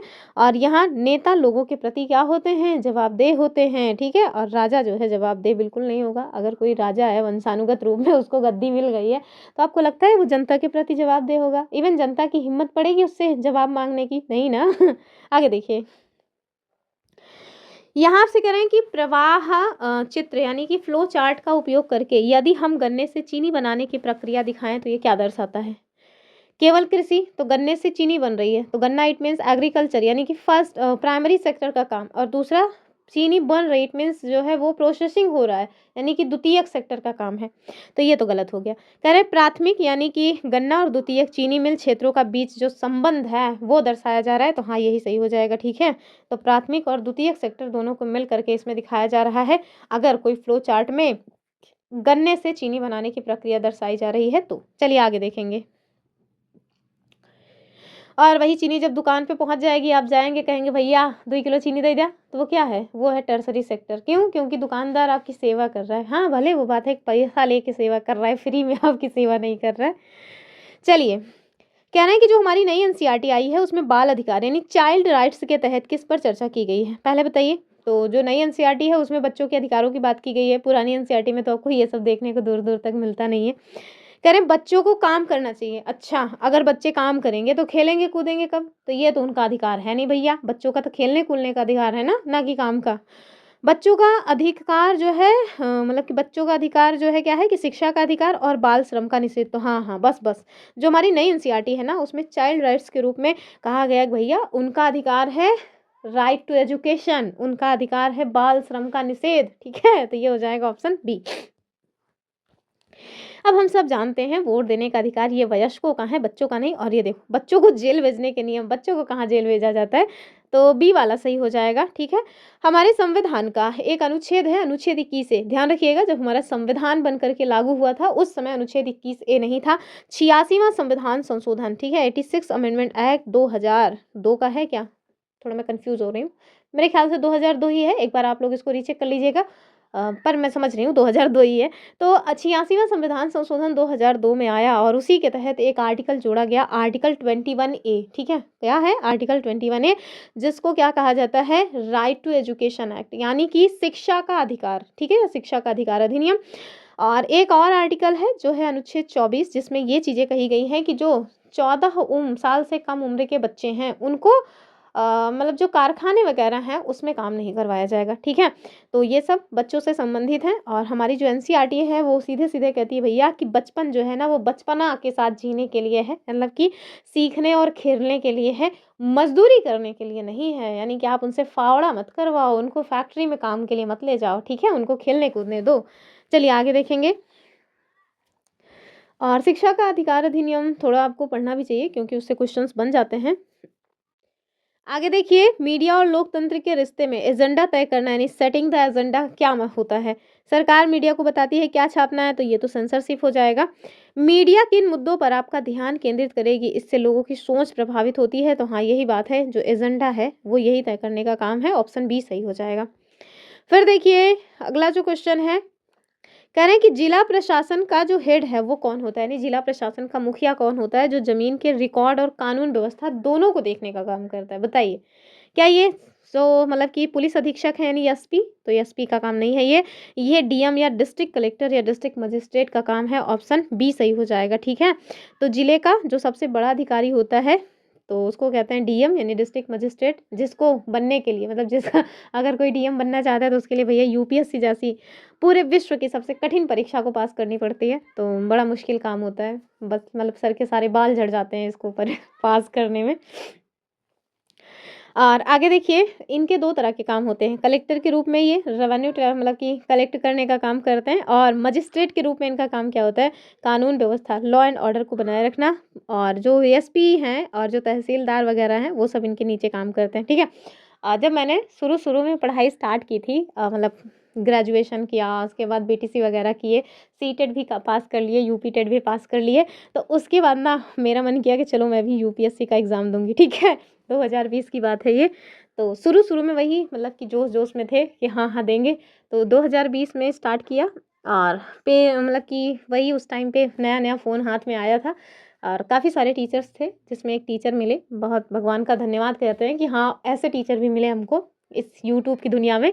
प्रदीप सर नाम था उनका, और बहुत बेहतरीन पढ़ाया करते थे। लेकिन कोरोना जो है वो उनको हम लोगों से बहुत दूर कर गया।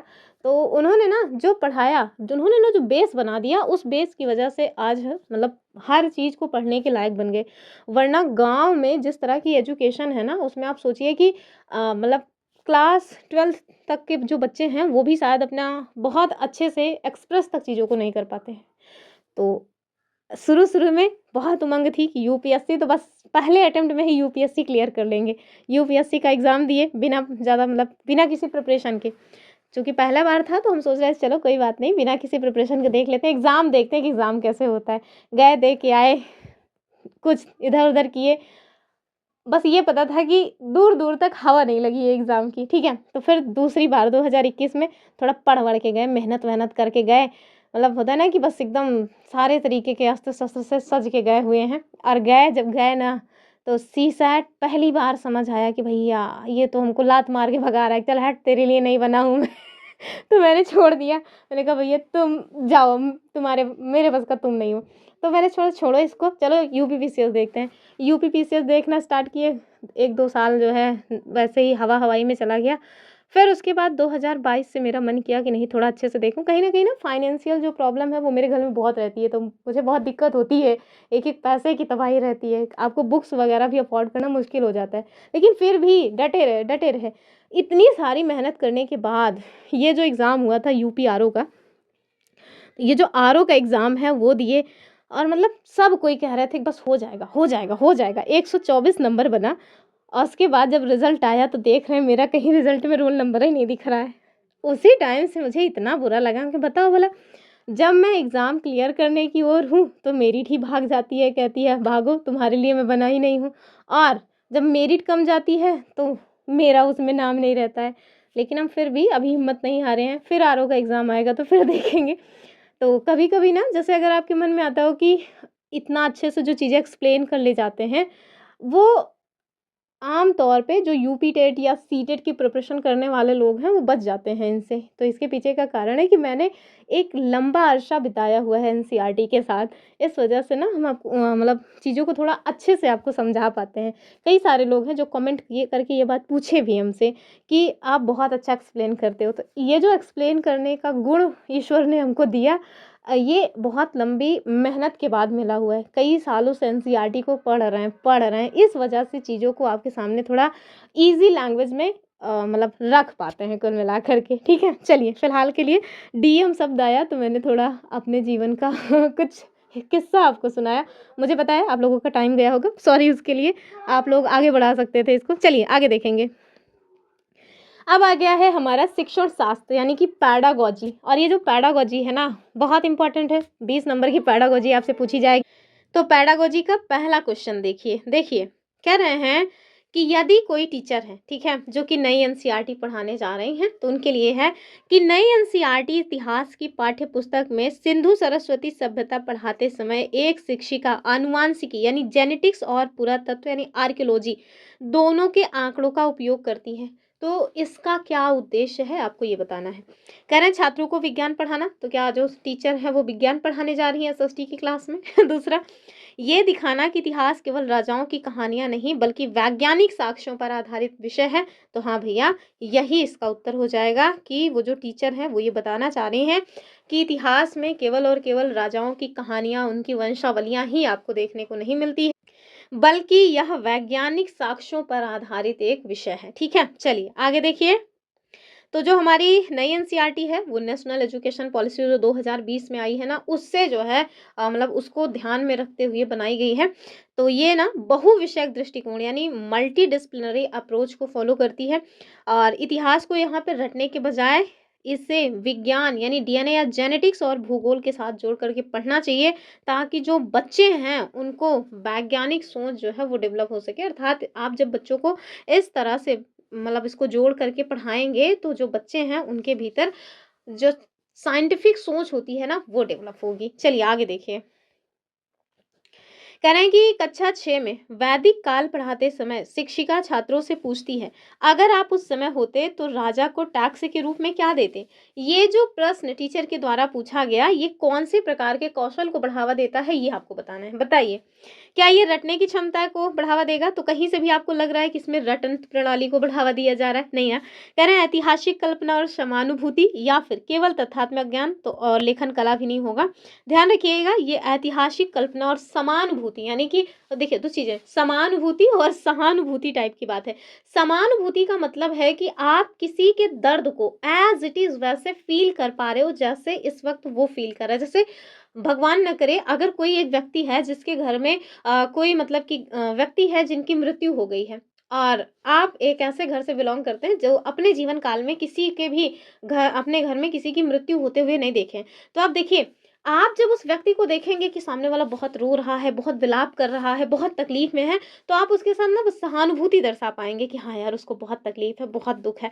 लेकिन अगर आपने भी वो सिचुएशन झेली हुई है अपने जीवन में, आपने भी किसी अपने को अपने से दूर जाते हुए देखा है, तो आप ये फ़ील कर पाएँगे कि सामने वाला इस समय किस दर्द से गुज़र रहा है। तो ये क्या है? एम्पैथी। तो वही चीज़ है, जो बच्चे हैं जब आप उनको कहोगे कि ब बेटा सोचो, आप तो मतलब कि आप उस समय में अगर होते, तो आप क्या देते राजा को टैक्स के रूप में? तो ये क्या है? ये आप बता रहे हैं भैया, ना केवल आपको ऐतिहासिक कल्पनाओं को करना है बल्कि समानुभूति का भी अनुभव करना है, यानी कि वही खुशी, वही गम फ़ील करना है, जो उस समय के लोग फ़ील किया करते रहे होंगे, ठीक है? चलिए, ज़्यादातर ना दुःख के बारे में एम्पैथी को हम लोग समझाते हैं, तो इससे थोड़ा ज़्यादा चीज़ें समझ आती हैं। खुशी वाली बातें ना मतलब नहीं समझ आती उतनी। चलिए आगे देखेंगे। अगला क्वेश्चन क्या है? कह रहे हैं कि नई एनसीईआरटी में जो सोर्स हैं यानी कि स्रोतों जैसे ऋग्वेद का श्लोक या संगम कविताएं, इनको बॉक्स में दिया गया है। आप एनसीईआरटी पढ़ेंगे तो आपको देखने को मिलेगा कि हाँ, इस तरह से चीज़ें दी गई हैं। इनका उपयोग कक्षा में किस तरह से किया जाना चाहिए? कल को आप टीचर बन गए तो इनका उपयोग आप क्लास में कैसे करेंगे, वही बताना है। कह रहे हैं इन्हें छोड़ देना चाहिए क्योंकि ये परीक्षा में नहीं आते। अच्छा, परीक्षा में तो भर-भर के आते हैं पहली बात तो। हाँ, बच्चों की परीक्षा में भले ना आवें लेकिन हाँ, आपकी परीक्षा में बहुत आएँगे। सीटेट में खूब बनते हैं ये क्वेश्चन। और इन्हें छात्रों से याद करवाना चाहिए, तो ज़्यादातर टीचर्स तो यही करते हैं, बेटा याद कर लो, एग्ज़ाम के पॉइंट ऑफ व्यू से इम्पोर्टेंट है, लेकिन आप ऐसा मत करिएगा, ठीक है? क्योंकि आपको बच्चों को रटाना नहीं है। कह रहे हैं छात्रों को इन स्रोतों का विश्लेषण करके निष्कर्ष निकालने के लिए प्रोत्साहित करना चाहिए, सोर्स ऑफ मेथड है ये, ठीक है? तो हाँ, एकदम सही बात है। छात्रों को आप कहो कि बेटा देखो इनको एनालिसिस करो और खुद निष्कर्ष निकालो, ठीक है? चलिए आगे देखिए। तो जो स्रोत विधि है यानी सोर्स मेथड इसको कहा जाता है, इसमें शिक्षक को बना बनाया ज्ञान देने के बजाय बच्चों को खुद इतिहासकार की तरह सोचने का जो काम है वो सिखाना चाहिए कि ये बातें हमें कब कहाँ कैसे पता चली, ठीक है? आगे देखिए। और हमारी रिक्वेस्ट है कि आप लोग प्लीज़ इस तरह का कोई कमेंट मत करिएगा कि मैम इतने टाइम में इतना कम क्वेश्चन सॉल्व कराया है। भैया मेरी स्पीड यही है, ठीक है? आपको अगर लगता है कि 60 मिनट में कोई आपको 120 क्वेश्चन सॉल्व करा सकता है तो आप प्लीज़ उस चैनल पे विज़िट कीजिए। मुझे मत मतलब कि ऐसे शब्दों से टॉर्चर करिएगा, क्योंकि मैं जानती हूँ कि मैंने इधर-उधर की बात किए बिना बहुत ही कंसाइज़ वे में चीज़ों को समझाने का प्रयास किया है। मैं टाइम का थोड़ा खुद ही ध्यान बहुत अच्छा खासा रखती हूँ क्योंकि मेरे पास खुद भी उतना समय नहीं होता ना, तो इस वज़ह से इस तरह का कमेंट मत करिएगा, करके फिर मुझे दुखी मत किया करिए क्योंकि मैं बहुत मेहनत करके ये कंटेंट आपके सामने लाती हूँ। देखिए, भीमबेटका के शैल चित्र पढ़ाते समय सबसे उपयुक्त गतिविधि क्या होगी आपको ये बताना है। बताइए? क्या ब्लैक बोर्ड पर चित्र बनाना, या फिर छात्रों को उन चित्रों में प्रयोग किए गए रंग जैसे लाल सफ़ेद के प्राकृतिक सोर्स के बारे में सोचने और चर्चा करने को कहना। तो जब भी आप टीचर बन जाइएगा ना, तो भीमबेटका का जब शैल चित्र पढ़ाइएगा तो बच्चों को ना ये एक एक्टिविटी दीजिएगा, तो बच्चे भी काफ़ी कुछ सीख सकेंगे इससे। तो ऑप्शन बी एकदम सही हो जाएगा। ठीक है, आगे देखिए अगला क्वेश्चन कह रहे हैं कि हड़प्पा सभ्यता के पतन के कारणों पर चर्चा करते समय एक शिक्षक बाढ़, सूखा और भूकंप सभी पर चर्चा करता है, लेकिन कोई एक अंतिम उत्तर नहीं देता है। ये क्या दर्शाता है? आप भी जब कल टीचर बनना तो इस तरह की चीज़ों को अपने स्टूडेंट्स के साथ अप्लाई करना अपने क्लासरूम में। कह रहे हैं शिक्षक को उत्तर नहीं पता, ऐसी बात नहीं है। शिक्षक को उत्तर तो पता ही, हालाँकि इस तरह का जो चीज़ें हैं ना, इसमें आप देखिए कि ऐज़ इट इज़ क्या हुआ था कोई नहीं जानता है। तो कहीं न कहीं अगर ये बात देखें कि हाँ, शिक्षक को उत्तर नहीं पता तो सही बात ही है। क्योंकि जो सब्जेक्टिव चीज़ें होती हैं उसमें उत्तर मतलब इकलौता उत्तर होता नहीं है। जैसे मैथ वगैरह क्या है, उसमें इकलौता उत्तर आ जाता है कि हाँ, यही होगा। लेकिन सब्जेक्टिव चीज़ें इतिहास, भूगोल में इस तरह की चीज़ें बिल्कुल नहीं होती। इतिहास में तो ज़ाहिर-सी बात है कि नहीं होंगी, क्योंकि आप जितने भी इतिहासकारों को पढ़ोगे, सबने अपने-अपने हिसाब से चीज़ों को अलग-अलग तरीके से डिफ़ाइन किया हुआ है। ठीक है? दूसरा कि इतिहास में कई व्याख्याएँ यानी कि मल्टीपल इंटरप्रिटेशंस हो सकती हैं और आलोचनात्मक चर्चा बहुत ज़रूरी है। हाँ, यही कारण है, इसी वजह से टीचर ने सारे पहलुओं को कवर किया, बच्चों के सामने रखा और कोई एक मतलब उत्तर नहीं दिया कि यही इसका उत्तर होगा, नहीं। बच्चे आप खुद ही अपना उत्तर निकालो ना कि क्या हो सकता है, ठीक है? तो ऑप्शन बी सही हो जाएगा। फिर देखिए, तो आप ना जब पेडागोजी सॉल्व किया करिए ना, तो ये फ़ील किया करिए कि आप एक टीचर हो। जब आप फ़ील करोगे कि आप एक टीचर हो, तब जाकर के आप पेडागोजी को बहुत अच्छे से सॉल्व कर पाओगे, ठीक है? स्पेशली जो सीडीपी वाली पेडागोजी आती है वो। तो ध्यान रखिएगा, सामाजिक विज्ञान में अक्सर कोई एक उत्तर सही ही नहीं होता है। पेडागोजी ये कहती है कि छात्रों को ओपन माइंडनेस के साथ सभी संभावनाओं पे विचार करना सिखाना है, ठीक है? चलिए, फिर देखिए कह रहे हैं कि भूगोल की नई किताब में स्थल रूप यानी लैंडफॉर्म पढ़ाने के लिए शिक्षक को छात्रों को अपने आसपास के क्षेत्र का अवलोकन करने और रिपोर्ट बनाने को कहना, मतलब कि कोई एक टीचर है जिन्होंने इस तरह की बातें की। आप बताइए ये एक टीचर के द्वारा कौन सी विधि को यूज किया जा रहा है सिखाने के लिए? पाठ्य पुस्तक विधि है क्या ये? बिल्कुल नहीं, ये क्षेत्र भ्रमण और अवलोकन विधि है। तो बच्चे क्षेत्र को भ्रमण करके करके सीखें, लर्निंग बाय डूइंग वाली जो चीजें हैं वो है, ठीक है? ऑप्शन बी सही हो जाएगा। आगे देखिए अगला क्वेश्चन कह रहे हैं कि दिशाओं यानी डायरेक्शंस और मानचित्र की अवधारणा समझाने के लिए सबसे अच्छा तरीका क्या है, ये आपको बताना है। तो क्या आप केवल ग्लोब दिखा करके बच्चों को सबसे अच्छे तरीके से इसकी जानकारी दे सकते हैं? नहीं। दूसरा देखिए, कक्षा में ही छात्रों को एक दूसरे के सापेक्ष स्थिति बताने को कहना, जैसे राम और श्याम के उत्तर में क्या है। जैसे क्लास में आप बैठे हैं, बहुत क्लास में काफी सारे बच्चे होते ही हैं। आप एक जगह से कह रहे हैं बताओ राम आपके दक्षिण में कौन है, श्याम आपके उत्तर पश्चिम में कौन है। तो इस तरह से जब आप बच्चों को समझाएंगे ना, तो बच्चे एक तो क्लास में ऑब्जर्व करके सीख लेंगे और लंबे टाइम तक उनको याद रहेगा। तो ये सबसे अच्छा तरीका हो सकता है ऑप्शन बी वाला, ठीक है? ये देखिए व्याख्या वगैरह हमने दी है, नोट्स आपको मिल जाएंगे जो जो पीडीएफ जिसकी पीडीएफ के द्वारा हमारे माध्यम से रिकॉर्ड किया जा रहा है, ये पीडीएफ आपको कल हमारे टेलीग्राम चैनल पे मिल जाएगा, ठीक है? क्योंकि सारी की सारी पीडीएफ इस समय मैंने डेली टू डेली भेज दिया हुआ है, तो आप वहाँ पे जा करके उनको डाउनलोड करके पढ़ लीजिएगा एक बार। कह रहे हैं कि एक शिक्षिका ग्लोब का उपयोग केवल पृथ्वी को मॉडल दिखाने के लिए नहीं, बल्कि दिन रात और ऋतु परिवर्तन समझाने के लिए टॉर्च के साथ करती है। यहाँ पे जो ग्लोब है वो क्या है? एक सजावटी वस्तु, क्या ये केवल एक और सजावटी वस्तु है, बताइए भला। दूसरा, एक शिक्षण अधिगम सामग्री यानी टीएलएम जो बहुसंवेदी यानी मल्टी सेंसरी अनुभव देता है। तो बस यही हो जाएगा, ठीक है? बी वाला एकदम ठीक है। चलिए आगे देखिए अगला जो क्वेश्चन है, कह रहे हैं कि जल चक्र यानी जो वाटर साइकिल है, इसको पढ़ाते समय शिक्षक बच्चों से पूछता है अगर आपके गांव का तालाब सूख जाए तो क्या होगा? ये प्रश्न बच्चों के लिए क्यों इंपॉर्टेंट है, ये आपको बताना है। बच्चों को डराने के लिए, तो आपको लगता है बच्चे डर जाएंगे कि हाय राम कल तालाब सूख जाएगा। अरे उनको किससे क्या मतलब है, उनको तो पता है मम्मी पापा पानी लाएंगे, उनसे थोड़े ना ये मतलब है कि धरती से हमको पानी मिल रहा है सूख जाएगा, नहीं। उनको पता है मम्मी पापा यहाँ से नहीं विदेश से लाएंगे, लेकिन लाएंगे जरूर क्योंकि वही हमारा पेट पाल रहे हैं। तो ये सब नहीं, बच्चों को डरा के आप कुछ नहीं कर पाओगे।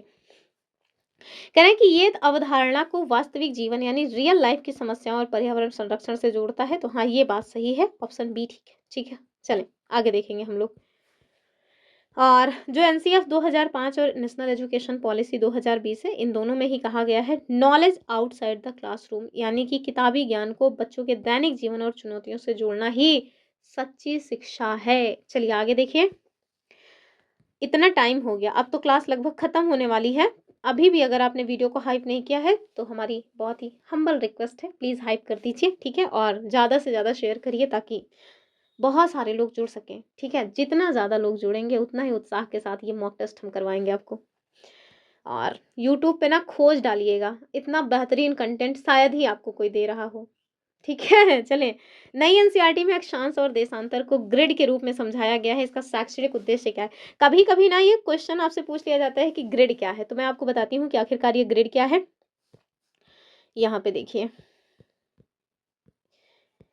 देखिए, सपोज़ दैट ये हमारी प्यारी पृथ्वी है, ठीक है? पृथ्वी नहीं, मानिए कि ये हमारा ग्लोब है। क्या है? ये है हमारा ग्लोब। आपने देखा होगा ग्लोब पे कुछ रेखाएँ होती हैं, जैसे ये लेटी हुई रेखाएँ, इनको हम क्या कहते हैं? इन्हें हम कहते हैं अक्षांश रेखाएँ। क्या कहते हैं? अक्षांश रेखाएँ। 0 डिग्री सबसे बड़ी अक्षांश रेखा होती है, ये मैं कितनी बार बता चुकी हूँ, बार-बार नहीं बताना। दूसरा हमने कुछ रेखाओं को देखा है देशांतर रेखा, ये जो खड़ी रेखाएँ हैं, इनको हम लोग क्या कहते हैं? देशांतर रेखा, ठीक है? क्या कहते हैं? देशांतर रेखा। देखिए, जो बहुत ज़्यादा महत्वपूर्ण है आपके लिए वो क्या है कि अक्षांश और देशांतर रेखाएँ जहाँ पे एक-दूसरे को काट रही हैं, वहाँ पे एक बॉक्स बन रहा है। जैसे आप देखिए, ये अक्षांश और देशांतर रेखाएँ एक-दूसरे को काट रही हैं, एक डब्बा बना। यहाँ देखिए एक डब्बा बना, वैसे ही यहाँ भी एक डब्बा बन रहा है। तो जहाँ पर भी अक्षांश और देशांतर रेखाएँ एक-दूसरे को काटती हैं, वहाँ पे एक चौकोर डब्बा बनता है। इस डब्बे को नाम दिया जाता है ग्रिड। क्या नाम देते हैं? ग्रिड। समझ आई आपको? कि अक्षांश और देशांतर रेखाएँ जहाँ एक-दूसरे को काटती हैं, वहाँ पे एक बॉक्स निर्मित होता है, जिसको हम लोग ग्रिड कहते हैं। वही चीज़ यहाँ पे पेडागॉजी में पूछा जा रहा है कि अक्षांश और देशांतर को ग्रिड के रूप में समझाया गया है नई एनसीईआरटी में। इसका शैक्षणिक उद्देश्य क्या है? पहला देखिए मैथ सिखाना। क्या इसका उद्देश्य मैथ को सिखाना है?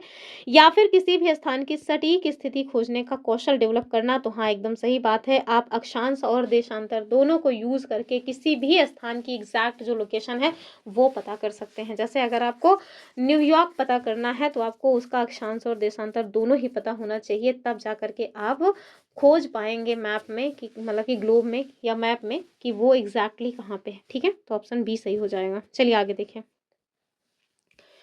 तो यहाँ कह रहे हैं कि राजनीति विज्ञान की कक्षा में विविधता यानी डाइवर्सिटी पढ़ाते समय शिक्षक को किस बात पर ध्यान देना चाहिए? बताइए।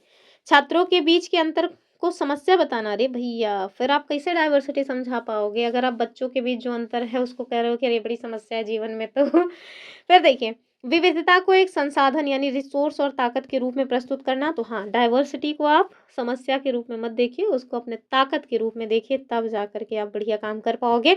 ऑप्शन बी सही, ठीक है? तो विविध जो है स्थान से आने वाले बच्चों को, जैसे आप केवी में टीचर बन जाओगे तो आप देखो कि केवीएस में तो बहुत सारे स्थानों से टीचर मतलब बच्चे आते हैं। अब आप समझ रहे हो कि कोई बच्चा दूर से आया हुआ है, अपने आपके यहाँ के कल्चर को नहीं फॉलो करता है और आप समझने लगो कि यार इससे तो अंडरस्टैंडिंग ही नहीं हो रही है, कैसे इसको मैं अपनाऊं, तो फिर दिक्कत हो जाएगी, ठीक है? तो आप उसको समस्या के रूप में मत देखो। या हो सकता है उसको दूसरी लैंग्वेज आती है, आप उसकी लैंग्वेज को नहीं समझ पा रहे हो और लैंग्वेज को एज अ बैरियर देख रहे हो, तो ऐसा नहीं है। लैंग्वेज को आप एक बैरियर के रूप में मत देखो, उसे एक संसाधन के रूप में देखो, ठीक है? चलिए, यहाँ देखिए, विविधता यानी डाइवर्सिटी को कभी भी मतभेद के रूप में नहीं लेना है एज अ टीचर आपको, बल्कि इसे सेलिब्रेशन के रूप में पढ़ाना चाहिए। और शिक्षक को कक्षा में मौजूद अलग-अलग बैकग्राउंड के जो बच्चे हैं, उनके अनुभवों का सम्मान करना चाहिए और उससे भी आपको बहुत कुछ सीखने को भी तो मिलेगा। फिर देखिए, कह रहे हैं कि ग्राम पंचायत का कार्य समझाने के लिए शिक्षिका ने कक्षा में ही एक मॉक पंचायत का आयोजन किया। ये विधि क्यों प्रभावी है? बताइए। यानी कि बच्चों को किताबों में जो दिया गया है, वो समझाने के बजाय क्लासरूम को ही उन्होंने पंचायत बना दिया। चलो, आज तो खेलो-खेलो करके सीखते हैं। तो ये क्या है एग्ज़ैक्टली? इससे समय कट जाता है। अच्छा, टाइम पास का ये ज़रिया है क्या बताइए? कुछ लोग तो कहेंगे हाँ, इससे टाइम बढ़िया पास हो जाता है, मज़ा आ जाती है, बिना टिकट मूवी देखने को मिल जाता है। तो ये नहीं है भैया। कह रहे हैं कि ये भूमिका निर्वहन यानी रोल प्ले के माध्यम से लोकतांत्रिक प्रक्रियाओं की गहरी समझ जो है करता है। तो हाँ, ये बात एकदम सही है।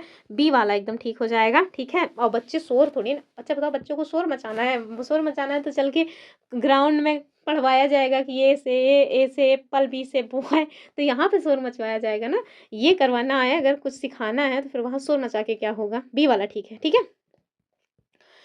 तो ध्यान रखिएगा, राजनीति विज्ञान में इंस्टीट्यूशन की कार्यप्रणाली को समझाने के लिए रोल प्ले सबसे अच्छी विधि होती है। इससे बच्चे न केवल प्रक्रिया को समझ पाते हैं बल्कि निर्णय लेने और बहस करने का कौशल भी सीख लेते हैं। चलिए आगे देखिए। लिवलीहुड के बारे में है कि आजीविका, ये हमारे मतलब कि सिलेबस में ही है, चैप्टर है एक, कि लिवलीहुड के अध्याय में शहरी और ग्रामीण मजदूरों की कहानियां दी गई हैं। इन कहानियों का उपयोग क्यों किया जाता है, यानी कि नैरेटिव्स का क्या मतलब कि कारण है, क्या उपयोग क्यों है? बच्चों का मनोरंजन करना, तो बच्चों को मनोरंजन नहीं करवाना भैया, ताकि छात्र अमूर्त आर्थिक अवधारणाओं को लोगों के संघर्ष और जीवन से जोड़ के समझ सकें, यानी इम्पैथी और रियलिटी की जो बात है वो बच्चों को सिखानी है। बी एकदम सही है। Second last question of this session, ठीक है। पहला देखिए क्या है। एक शिक्षक रूढ़िबद्ध धारणा यानी स्टीरियोटाइप्स विषय शुरू करने से पहले लड़कों और लड़कियों के बारे में छात्रों की राय पूछता है। ये क्या है? तो बच्चा मतलब जो टीचर है उनके द्वारा ये काम किया, क्या मतलब कि दर्शा रहा है कि टीचर ने जो किया है वो क्या है? पूर्व ज्ञान की सक्रियता और खुद के पूर्वाग्रहों को चुनौती देना। दूसरा, छात्रों का अपमान करना, अपमान थोड़ी करना है, समय बर्बाद नहीं करना है, पाठ से भी नहीं भटकना है। बी ए एकदम सही हो जाएगा। जब इतना परफेक्ट उत्तर ऑप्शन में है तो आगे बढ़ने की जरूरत ही नहीं थी।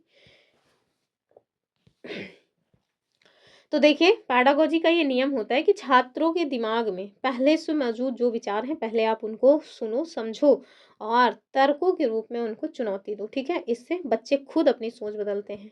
आप बहुत कुछ भी कहोगे और उससे ना उनको असर नहीं होगा। अगर कोई एक बात उनके दिमाग में बस गई है तो फिर दिक्कत हो जाती है। जैसे कोई मूवी का सीन मैंने देखा हुआ था कि टीचर उनको बता रहे थे कि जो पृथ्वी है, बच्चों ने तो बचपन से पढ़ा हुआ है कि पृथ्वी को लक्ष्मण जी ने अपनी मतलब कि उस पे सिखा इट मीन्स लक्ष्मण जी जो है वो शेषनाग के अवतार हैं और शेषनाग ने अपने फण पर पृथ्वी को धारण किया हुआ है। लेकिन जब स्कूल में बच्चे जाते हैं कुछ उनको नया लॉजिक सिखाया जाता है, ज्योग्राफी का कंसेप्ट सिखाया जाता है, तो बच्चे बैग पटकते हुए चले जाते हैं, क्या ये क्या बात हुई, हम तो बचपन से ये पढ़ते आ रहे हैं, ये टीचर पागल हो गया है। तो इस टाइप की कोई मूवी का एक आध क्लिप देखा था मैंने इंस्टा पे, वहीं से। चलिए आगे देखिए। तो बच्चों का ना पहले उनके मन में क्या भरा हुआ है उसको आप जानो, समझो और तर्कों के माध्यम से चुनौती दो, ठीक है। कह रहे हैं कि आर्थिक गतिविधियां पढ़ाते समय शिक्षक बच्चों से फ्लो चार्ट बनाने के लिए कहते हैं, जैसे गन्ना से चीनी, चीनी से दुकान। ये कौन से कौशल को डेवलप करता है बताइए?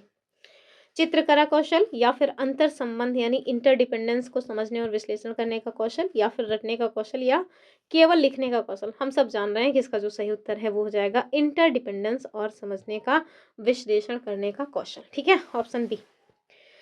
तो जो फ्लो चार्ट है इसका उपयोग विश्लेषणात्मक कौशल के लिए किया जाता है, उसको बढ़ाने के लिए होता है। बच्चा ये बात समझता है कि कैसे प्राथमिक, द्वितीयक और तृतीयक जो सेक्टर हैं, तृतीयक जो क्षेत्र हैं, वो एक दूसरे से जुड़े हैं। और ये जो है सिस्टम थिंकिंग है, यानी कि अगर किसान गन्ना नहीं उपजाएगा तो मिल में गन्ना जो है पेराई नहीं होगी, और गन्ना पेराई नहीं होगी तो चीनी नहीं बनेगा, और जब चीनी बनेगा नहीं तो दुकानदार बेचारा चीनी ले आकर के बेचेगा कैसे, और चीनी अगर नहीं मिलेगी तो चाय कैसे बनेगी, दूध में सेवई कैसे बनेगी, और भी जो मीठी मीठी चीज़ें हैं वो कैसे बनेगी। जैसे मुझे मीठा खाना बहुत पसंद है तो ऐसे ही है। तो बच्चे जो है ना, बच्चों को मीठा खाना बहुत पसंद होता है। आप उनको जब इस तरह से कहोगे कि बेटा सोचो, अगर किसान गन्ना नहीं उपजाएगा तो आपको चीनी नहीं मिलेगी, आप चाय नहीं पी पाओगे, दूध में आपको चीनी नहीं मिलेगी, तो बच्चा परेशान हो जाएगा, अरे हम तो इसको दुकान से लाते हैं, इसमें किसान कहाँ से आ गया। तो ये सब बच्चे समझ सकते हैं यहाँ से, ठीक है। चलिए, तो 60 क्वेश्चन का टारगेट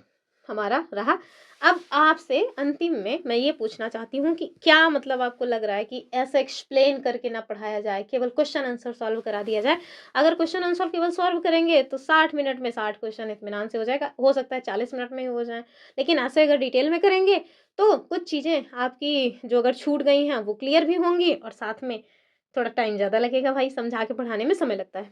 तो ये आपके ऊपर है, आप लोग जैसा कहिएगा वैसे करवा देंगे, हमें कोई इशू नहीं है। एग्ज़ाम आपका है, ज़्यादा सर दर्द आपका है, ठीक है। हम तो कल को बता देंगे कि देखो ये मैंने पढ़ाया और ये मेरे में से आया, आप उसको कर पाए कि नहीं कर पाए ये आप जानो। तो चलिए, फिलहाल के लिए आज के लिए इतना ही रखते हैं। आई होप आपको मज़ा आया होगा। भाई मुझे तो बहुत मज़ा आया ये मॉक टेस्ट करवाने में। आप लोग अपने अपने राय को दीजिएगा कि आपको मज़ा आया कि नहीं आया। फिर मिलेंगे अपनी अगली वीडियो में। तब तक के लिए नमस्कार एंड जय हिंद। पढ़ाई करते रहिए, वीडियो को लाइक शेयर करते रहिए। फिर मिलते हैं, तब तक के लिए बाय बाय।